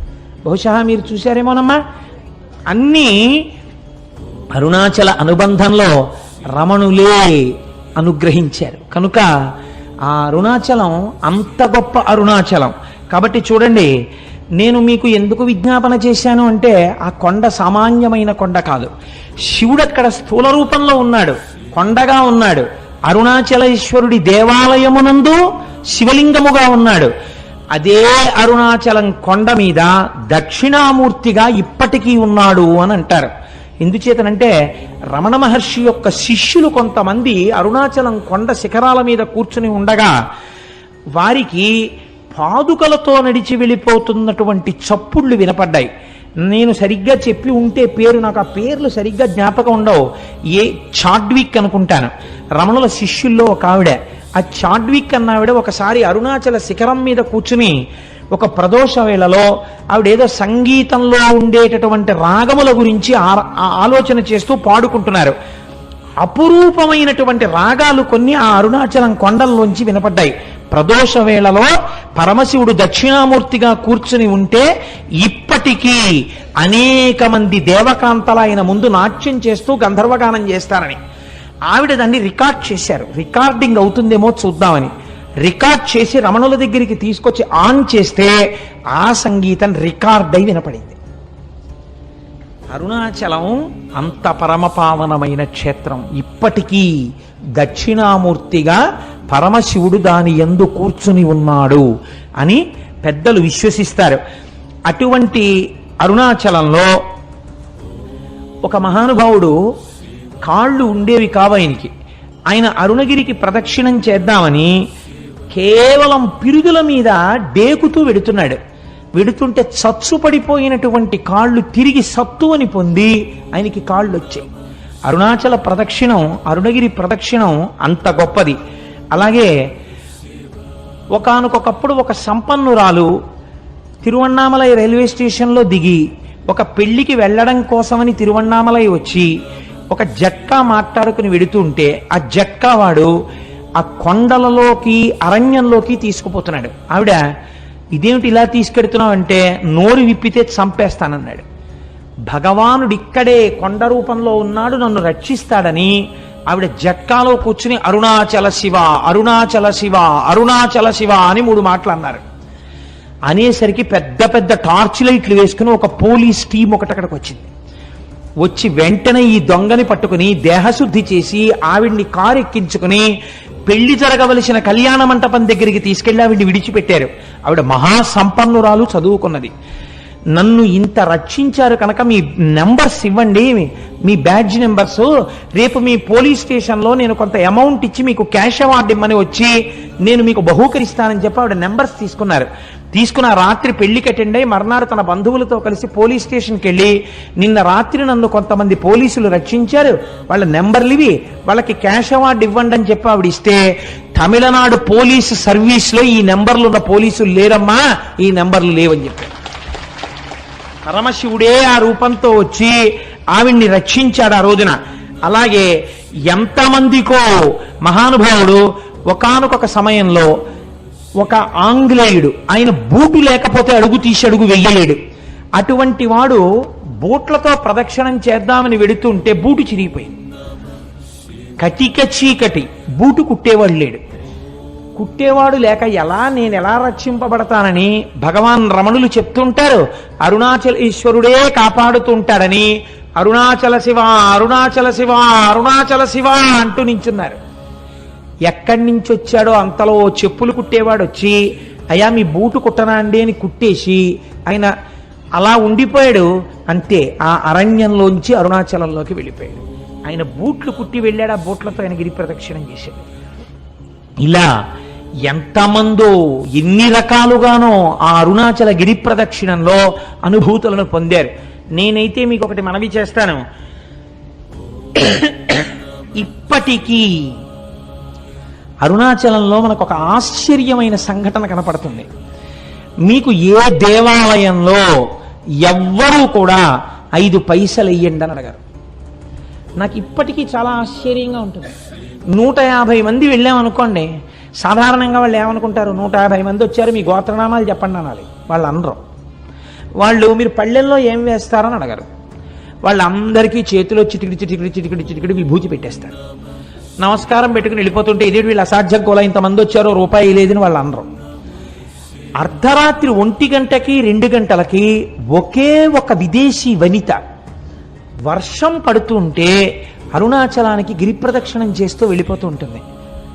ఎవరండి? హిందూ మతస్థులు కారు, విదేశాల నుంచి వచ్చినటువంటి ఎందరో వనితలు, నిండు యవ్వనంలో ఉన్న వాళ్ళు వర్షధారలలో తడిసిపోయిన బట్టలతో ఒక్కరే గిరి ప్రదక్షిణం చేస్తుంటారు. వాళ్ళని చెనకిన వారు కానీ, వాళ్ళ వెనక పడ్డవారు కానీ, వాళ్ళతో పరిహాసమాడిన వాళ్ళు కానీ మీకు గిరి ప్రదక్షిణంలో కనపడరు. నేను ఒకసారి చూసి తెల్లబోయాను. మీకు ఒక విచిత్రమైన విషయం చెప్పనండి. ఆ పిల్లవాడి తల్లిదండ్రులు కానీ వాళ్ళెవరూ నాకు ఇప్పుడు జ్ఞాపకంలో లేరు. నాకు ఒక 2 సంవత్సరాల క్రితం ఆ కుటుంబం వాళ్ళు నా దగ్గరికి తరచూ వస్తుండేవారు. నేను ఉపన్యాసాలు కాకినాడలో చెప్తుంటుంటే ఇంజనీరింగ్ చదువుకుంటున్న పిల్లవాడు, అతను అప్పుడు 2nd ఇయర్ చదువుతుండేవాడు. నేను తరచూ చంద్రశేఖర పరమాచార్య స్వామి వారి గురించి చెప్తుంటే అతను నా దగ్గరికి వచ్చి అడిగాడు, నేను మీ ఉపన్యాసాలు విని కించిత్ ప్రేరణ పొందానండి, నేను మీకు చంద్రశేఖర పరమాచార్య స్వామి వారిని గీసి ఇవ్వాలనుకుంటున్నాను, ఎటువంటి చంద్రశేఖరులు మీకు కావాలని అడిగాడు. నేను ఆ పిల్లవాడు అడిగినటువంటి ప్రశ్న విధానానికి ఆశ్చర్యపోయాను. అంటే నేను ఎలాంటి చంద్రశేఖర పరమాచార్య స్వామిని వారిని కోరితే అలాంటి పరమాచార్యుల వారిని గీయగలవా అన్నాను. గీస్తాను అన్నాడు. నేను తెల్లబోయాను. పరమాచార్యుల వారి ఆచమనం చేసే విధానం చాలా ఆశ్చర్యంగా ఉంటుంది. 2 మోకాళ్ళు ఇలా పెట్టి 2 మోచేతులు మోకాళ్ళ మధ్యలో పెట్టి కమండలం కింద పెట్టి ఆచమనం చేస్తారు. ఏది అలాంటి బొమ్మ గీయన్నాను. మీరు నమ్ముతారా? అతను ఒక వైట్ కార్డు బోర్డు మీద పెన్సిల్తో చక్ చక్ చక్ చక్ చక్ చక్ గీసాడు. అది గీసేసి నాకు బహూకరించాడు, పేరు రాసి. నేను తెల్లబోయి అది ఫోటో కట్టించుకుని ఇంట్లో పెట్టుకుంటే ఇప్పుడు సుబ్రహ్మణ్యోత్సవాలకి రాబోతున్నటువంటి స్వరూపానందేంద్ర సరస్వతి స్వామి వారు భిక్షకి మా ఇంటికి వచ్చారు. ఆయన వస్తూనే తిన్నగా ఫోటో దగ్గరికి వెళ్ళిది ఎక్కడిది నీకని అడిగారు. అడిగితే నాకు ఒక ఇంజనీరింగ్ స్టూడెంట్ గీశాడండి అన్నాను. నువ్వు ఏం అనుకోకపోతే ఇది నాకు ఇచ్చేయగలవా అని అడిగారు. తప్పకుండా తీసుకోండి స్వామి అన్నాను. ఆయన వెంటనే తీసుకుని కళ్ళకద్దుకుని తన పరివారానికి ఇచ్చి ఇది మన పీఠానికి చేర్చండి అని ఇచ్చారు. ఆ పిల్లవాడు అరుణాచలం వెళ్ళి నాకు ఫోన్ చేశాడు. నేను అరుణాచలం వచ్చానండి గిరి ప్రదక్షిణం చేయడానికి, కోటేశ్వరారు ప్రారంభం చేస్తున్నానండి అని. ఆ తర్వాత ఒక 4 రోజులు పోయిన తర్వాత నా దగ్గరికి ప్రసాదం పట్టుకుని వచ్చాడు. అతను ఎప్పుడు వెళ్ళాడు గిరి ప్రదక్షిణానికి? మంచి రోహిణీ కార్తెలో వెళ్ళాడు.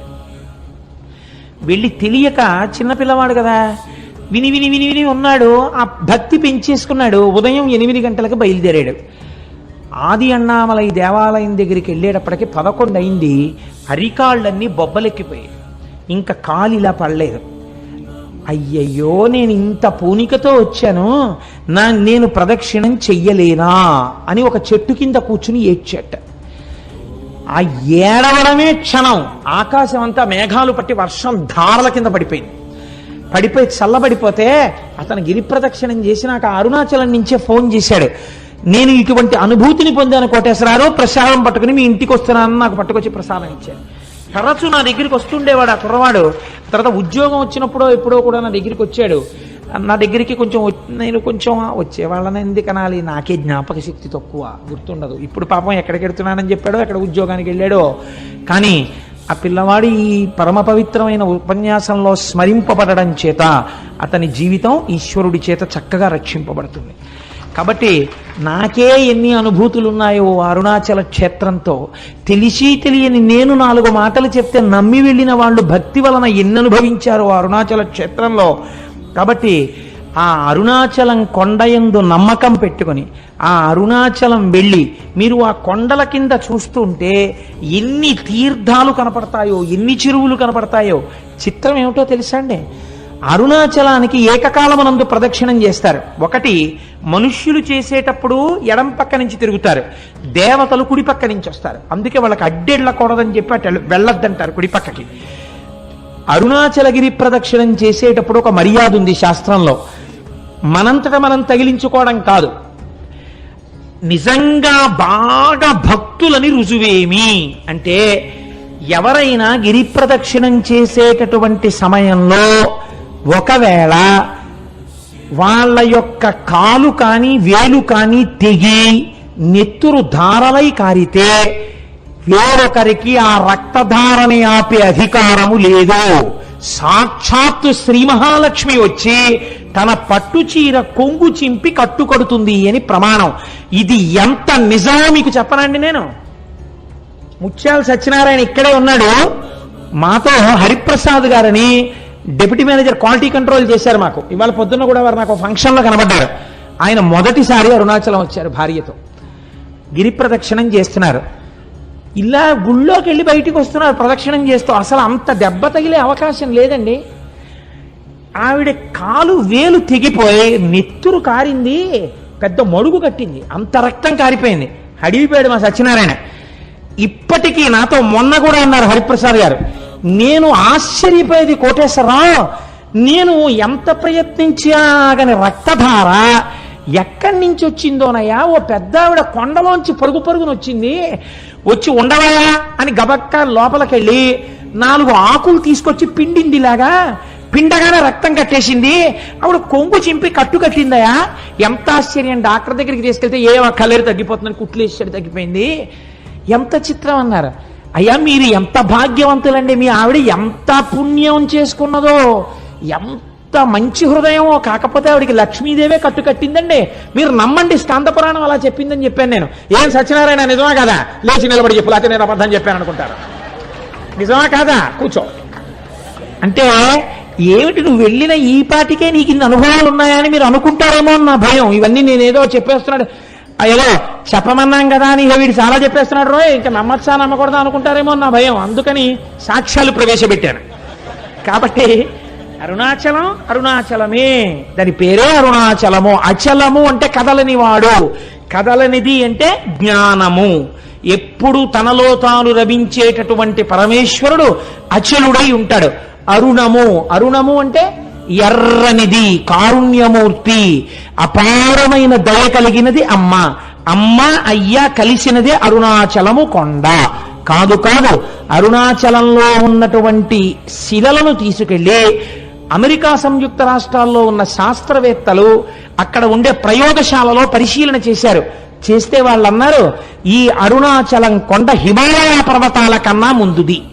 ఇది ఎప్పుడు ఏర్పడిందో మేము చెప్పలేం. ఎందుకంటే అగ్నిహోత్రములో తప్తమై ఘనీభవించిన మొదటి రాళ్లే అరుణాచలం కొండ అని వాళ్ళు నిర్ధారణ చేశారు. మేము చెప్పలేం దీని కాలం అని. మన పురాణం ఏమని చెప్పిందో తెలుసండి, స్కాందం. ఈ అరుణాచలం కొండ కృతయుగంలో ఇది మట్టిగా లేదు, ఒక పెద్ద జ్యోతి ఇక్కడ ప్రకాశిస్తూ ఉండేది. ఆ జ్యోతికే ప్రదక్షిణం చేసేవారు ఆ రోజుల్లో.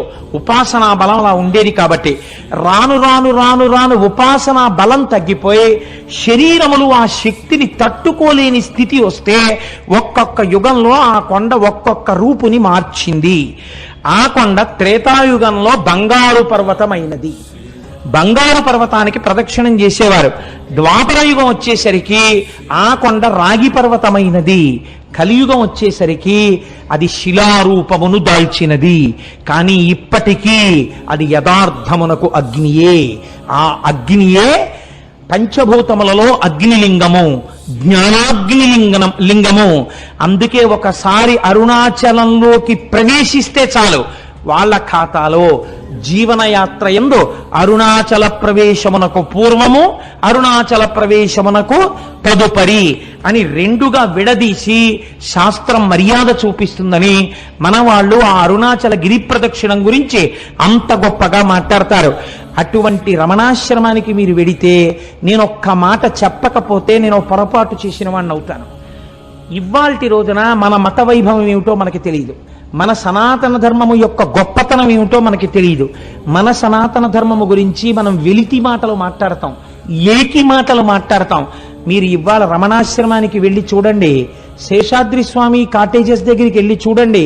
మొన్న వచ్చిన వాళ్ళు చూశారు, ఎంత మంది విదేశీయులో కోట్లు వేసుకుని టైలు కట్టుకుని అరుణాచలం వచ్చిన వాళ్ళు ఆ ప్రాంతాన్ని చూసి పొంగిపోయి ఖద్దరు బట్టలు వేసుకుని, ఖద్దరు పంచెలు కట్టుకుని, ఖద్దరు చొక్కాలు వేసుకుని వాళ్ళు అరుణాచలంలో భోజనాలు అయిపోయిన తర్వాత రమణాశ్రమంలో విస్తళ్ళు కూడా ఎత్తుతూ ఉంటారు. వాళ్ళు ఇంతంత విభూతి రేఖలు ఎట్టుకుని, ఇంతంత బొట్లు పెట్టుకుని, విదేశీ వనితలు చీరలు కట్టుకుని ఉంటారు. కట్టుకుని వాళ్ళు అక్కడ కూర్చుని సంస్కృతంలో ఉన్నటువంటి శ్లోకాల్ని ఇంగ్లీష్లో రాసుకుని, అందరి దగ్గర తెలుసుకుని, ఉచ్చారణ నేర్చుకుని, చక్కగా వాళ్ళు నిజంగా శ్లోకాలు చదువుతుంటే అసలు ఏమి సాధనరా అనిపిస్తుంది. మీకు నేను ఒక సంఘటన చెప్తాను. నేను ఒకసారి అరుణాచలం వెళ్ళినప్పుడు బాగా తెల్లవారుజామున కొండల మీదకెడితే బాగా తపస్సులో కొన్ని సంవత్సరాల నుంచి ఉన్నటువంటి వాళ్ళ గుహల దగ్గర పాలు పిట్టొచ్చే వాళ్ళు కనపడతారు అని చెప్పారు. అప్పట్లో నేను మా పినమామ గారితో ఎక్కువ వెడుతుండేవాడిని. ఆయన్ని తీసుకుని కొండ మీదకి వెళ్ళాను. అయితే ఇంకా చీకటి విడవలేదు. అప్పటికే ఒక ఫారినరు, ఒక ఫారిన్ లేడీ, దేవర్ యంగ్ కపుల్, వాళ్ళిద్దరు దిగొస్తున్నారు. దిగొస్తుంటే మా పినమామ గారికి గబగబా వెళ్ళి, కొంచెం దూకుడు మనస్తత్వం ఉన్నవారు, సంతోషం ఎక్కువ ఉన్నవారు, వాళ్ళ దగ్గరికి వెళ్ళి వాళ్ళని సంతోషంగా మీరు ఎక్కడికి వెళ్ళి వస్తున్నారు అని అడిగారు. అడిగితే ఆవిడంది, ఇక్కడ నేను బాగా దూరంగా కనపడేటటువంటి ఆ గుహలో ఒక యోగి తపస్సు చేస్తున్నాడు, కేవలముగా అస్థిపంజరం ఎలా ఉంటుందో అంత శుష్కించిపోయాడు. కన్నంలోంచి మాత్రమే చూడమని పాలాయన చెప్పాడు నాకు. నేను కన్నంలోంచి చూశాను, కానీ నాకు ఆయన శరీరంలోంచి కొన్ని వేల వోల్ట్ల బల్బు వెలుగుతున్నట్లు కాంతితో నాకు దర్శనమైంది. ఇతను అక్కడ పాల కుండ ఒకటి పెట్టి వస్తుంటాడు ఒక పిడతతోటి. మరునాడు వెళ్ళేటప్పటికి తాగి ఖాళీ పిడత ఉంటుంది, తాగకపోతే ఇంకొక పాల పిడత పెట్టి వచ్చేస్తుంటాడు. అటువంటి తపశ్శక్తితో ఉన్న మహాపురుషుణ్ణి చూశాను అంది ఆవిడ. అంటే మా పినమామ గారు ఆవిడికి వెరీ గ్లాడ్ మా దేశం వచ్చి మీరు ఇటువంటి చూశారు అని ఇలా షేక్ హ్యాండ్ ఇచ్చారు. అంటే ఆవిడ షేక్ హ్యాండ్ ఇవ్వకుండా ఇలా నమస్కారం చేసింది. You are really great that you have born in a country like India. You are saying that you are staying in Kakinada. By undertaking one night's journey, you are capable of coming to Tiruvannamalai and see such holy men. But we are cursed. We are staying in a remote place like America, where we cannot see such holy men. I prostrate before you. I don't want to shake my hand with you. You people belonging to Sanatana Dharma, you people belonging to Hindu religion are really great by virtue of your birth itself. We prostrate before you. అన్న దంపతులు ఇద్దరు సాష్టాంగ నమస్కారం చేశారు. కేవలం సనాతన ధర్మంలో మనం పుట్టినందుకు, పుట్టలేకపోయామని ఏడ్చి వాళ్ళు సాష్టాంగ నమస్కారం చేశారు. ఇటువంటి అమృత భాండం, ఇటువంటి ఐశ్వర్యవంతమైన ఇంట పుట్టి అడుక్కు తిన్నవాడు ఎంతటి అయోగ్యుడో, ఇటువంటి సనాతన ధర్మంలో పుట్టి దీని మీద విలితి ప్రసంగాలు చేసేవాళ్ళు అంతటి అవివేకులు. అంతటి గొప్ప అరుణాచలం. ఒక్కసారి ఆ నామాన్ని స్మరిస్తే చాలు, ఒకసారి గిరి ప్రదక్షిణం చేస్తే చాలు, ఒక్కసారి ఆ రమణుల ఆశ్రమంలోకి వెడితే చాలు, అరుణాచలేశ్వర దర్శనం చేస్తే చాలు. నిజానికి ఈ అరుణాచలం గురించి నాకు ఒక 10 రోజుల ప్రసంగం చెయ్యాలనుంది. కానీ శివమహాపురాణం టాపిక్ అయినప్పుడు అంతా నేను వెళ్ళకూడదని ఇవాళ త్రయోదశి తిథి నాడి ప్రదోష వేళ అరుణాచలం గురించి మాట్లాడాలి అని ఇవాళ అరుణాచలం గురించి మాట్లాడాను, రేపటి రోజున భగవాన్ రమణుల గురించి మాట్లాడతాను. ఇవాళ మనం ఇంత చక్కటి విషయాన్ని విని ఉన్నాం కాబట్టి మన అందరికీ ఆ ఈశ్వరానుగ్రహము కలుగుట కొరకై నేనంటాను, మీరనండి. ఒక్క 3 మార్లు ఆ నామం చెప్పి మనం బయలుదేరదాం. అరుణాచల శివ అరుణాచల శివ అరుణాచల శివ అరుణ శివ.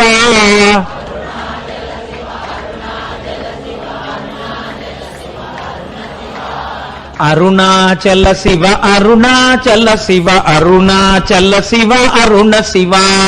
అరుణాచల శివ అరుణాచల శివ అరుణాచల శివ అరుణ శివ.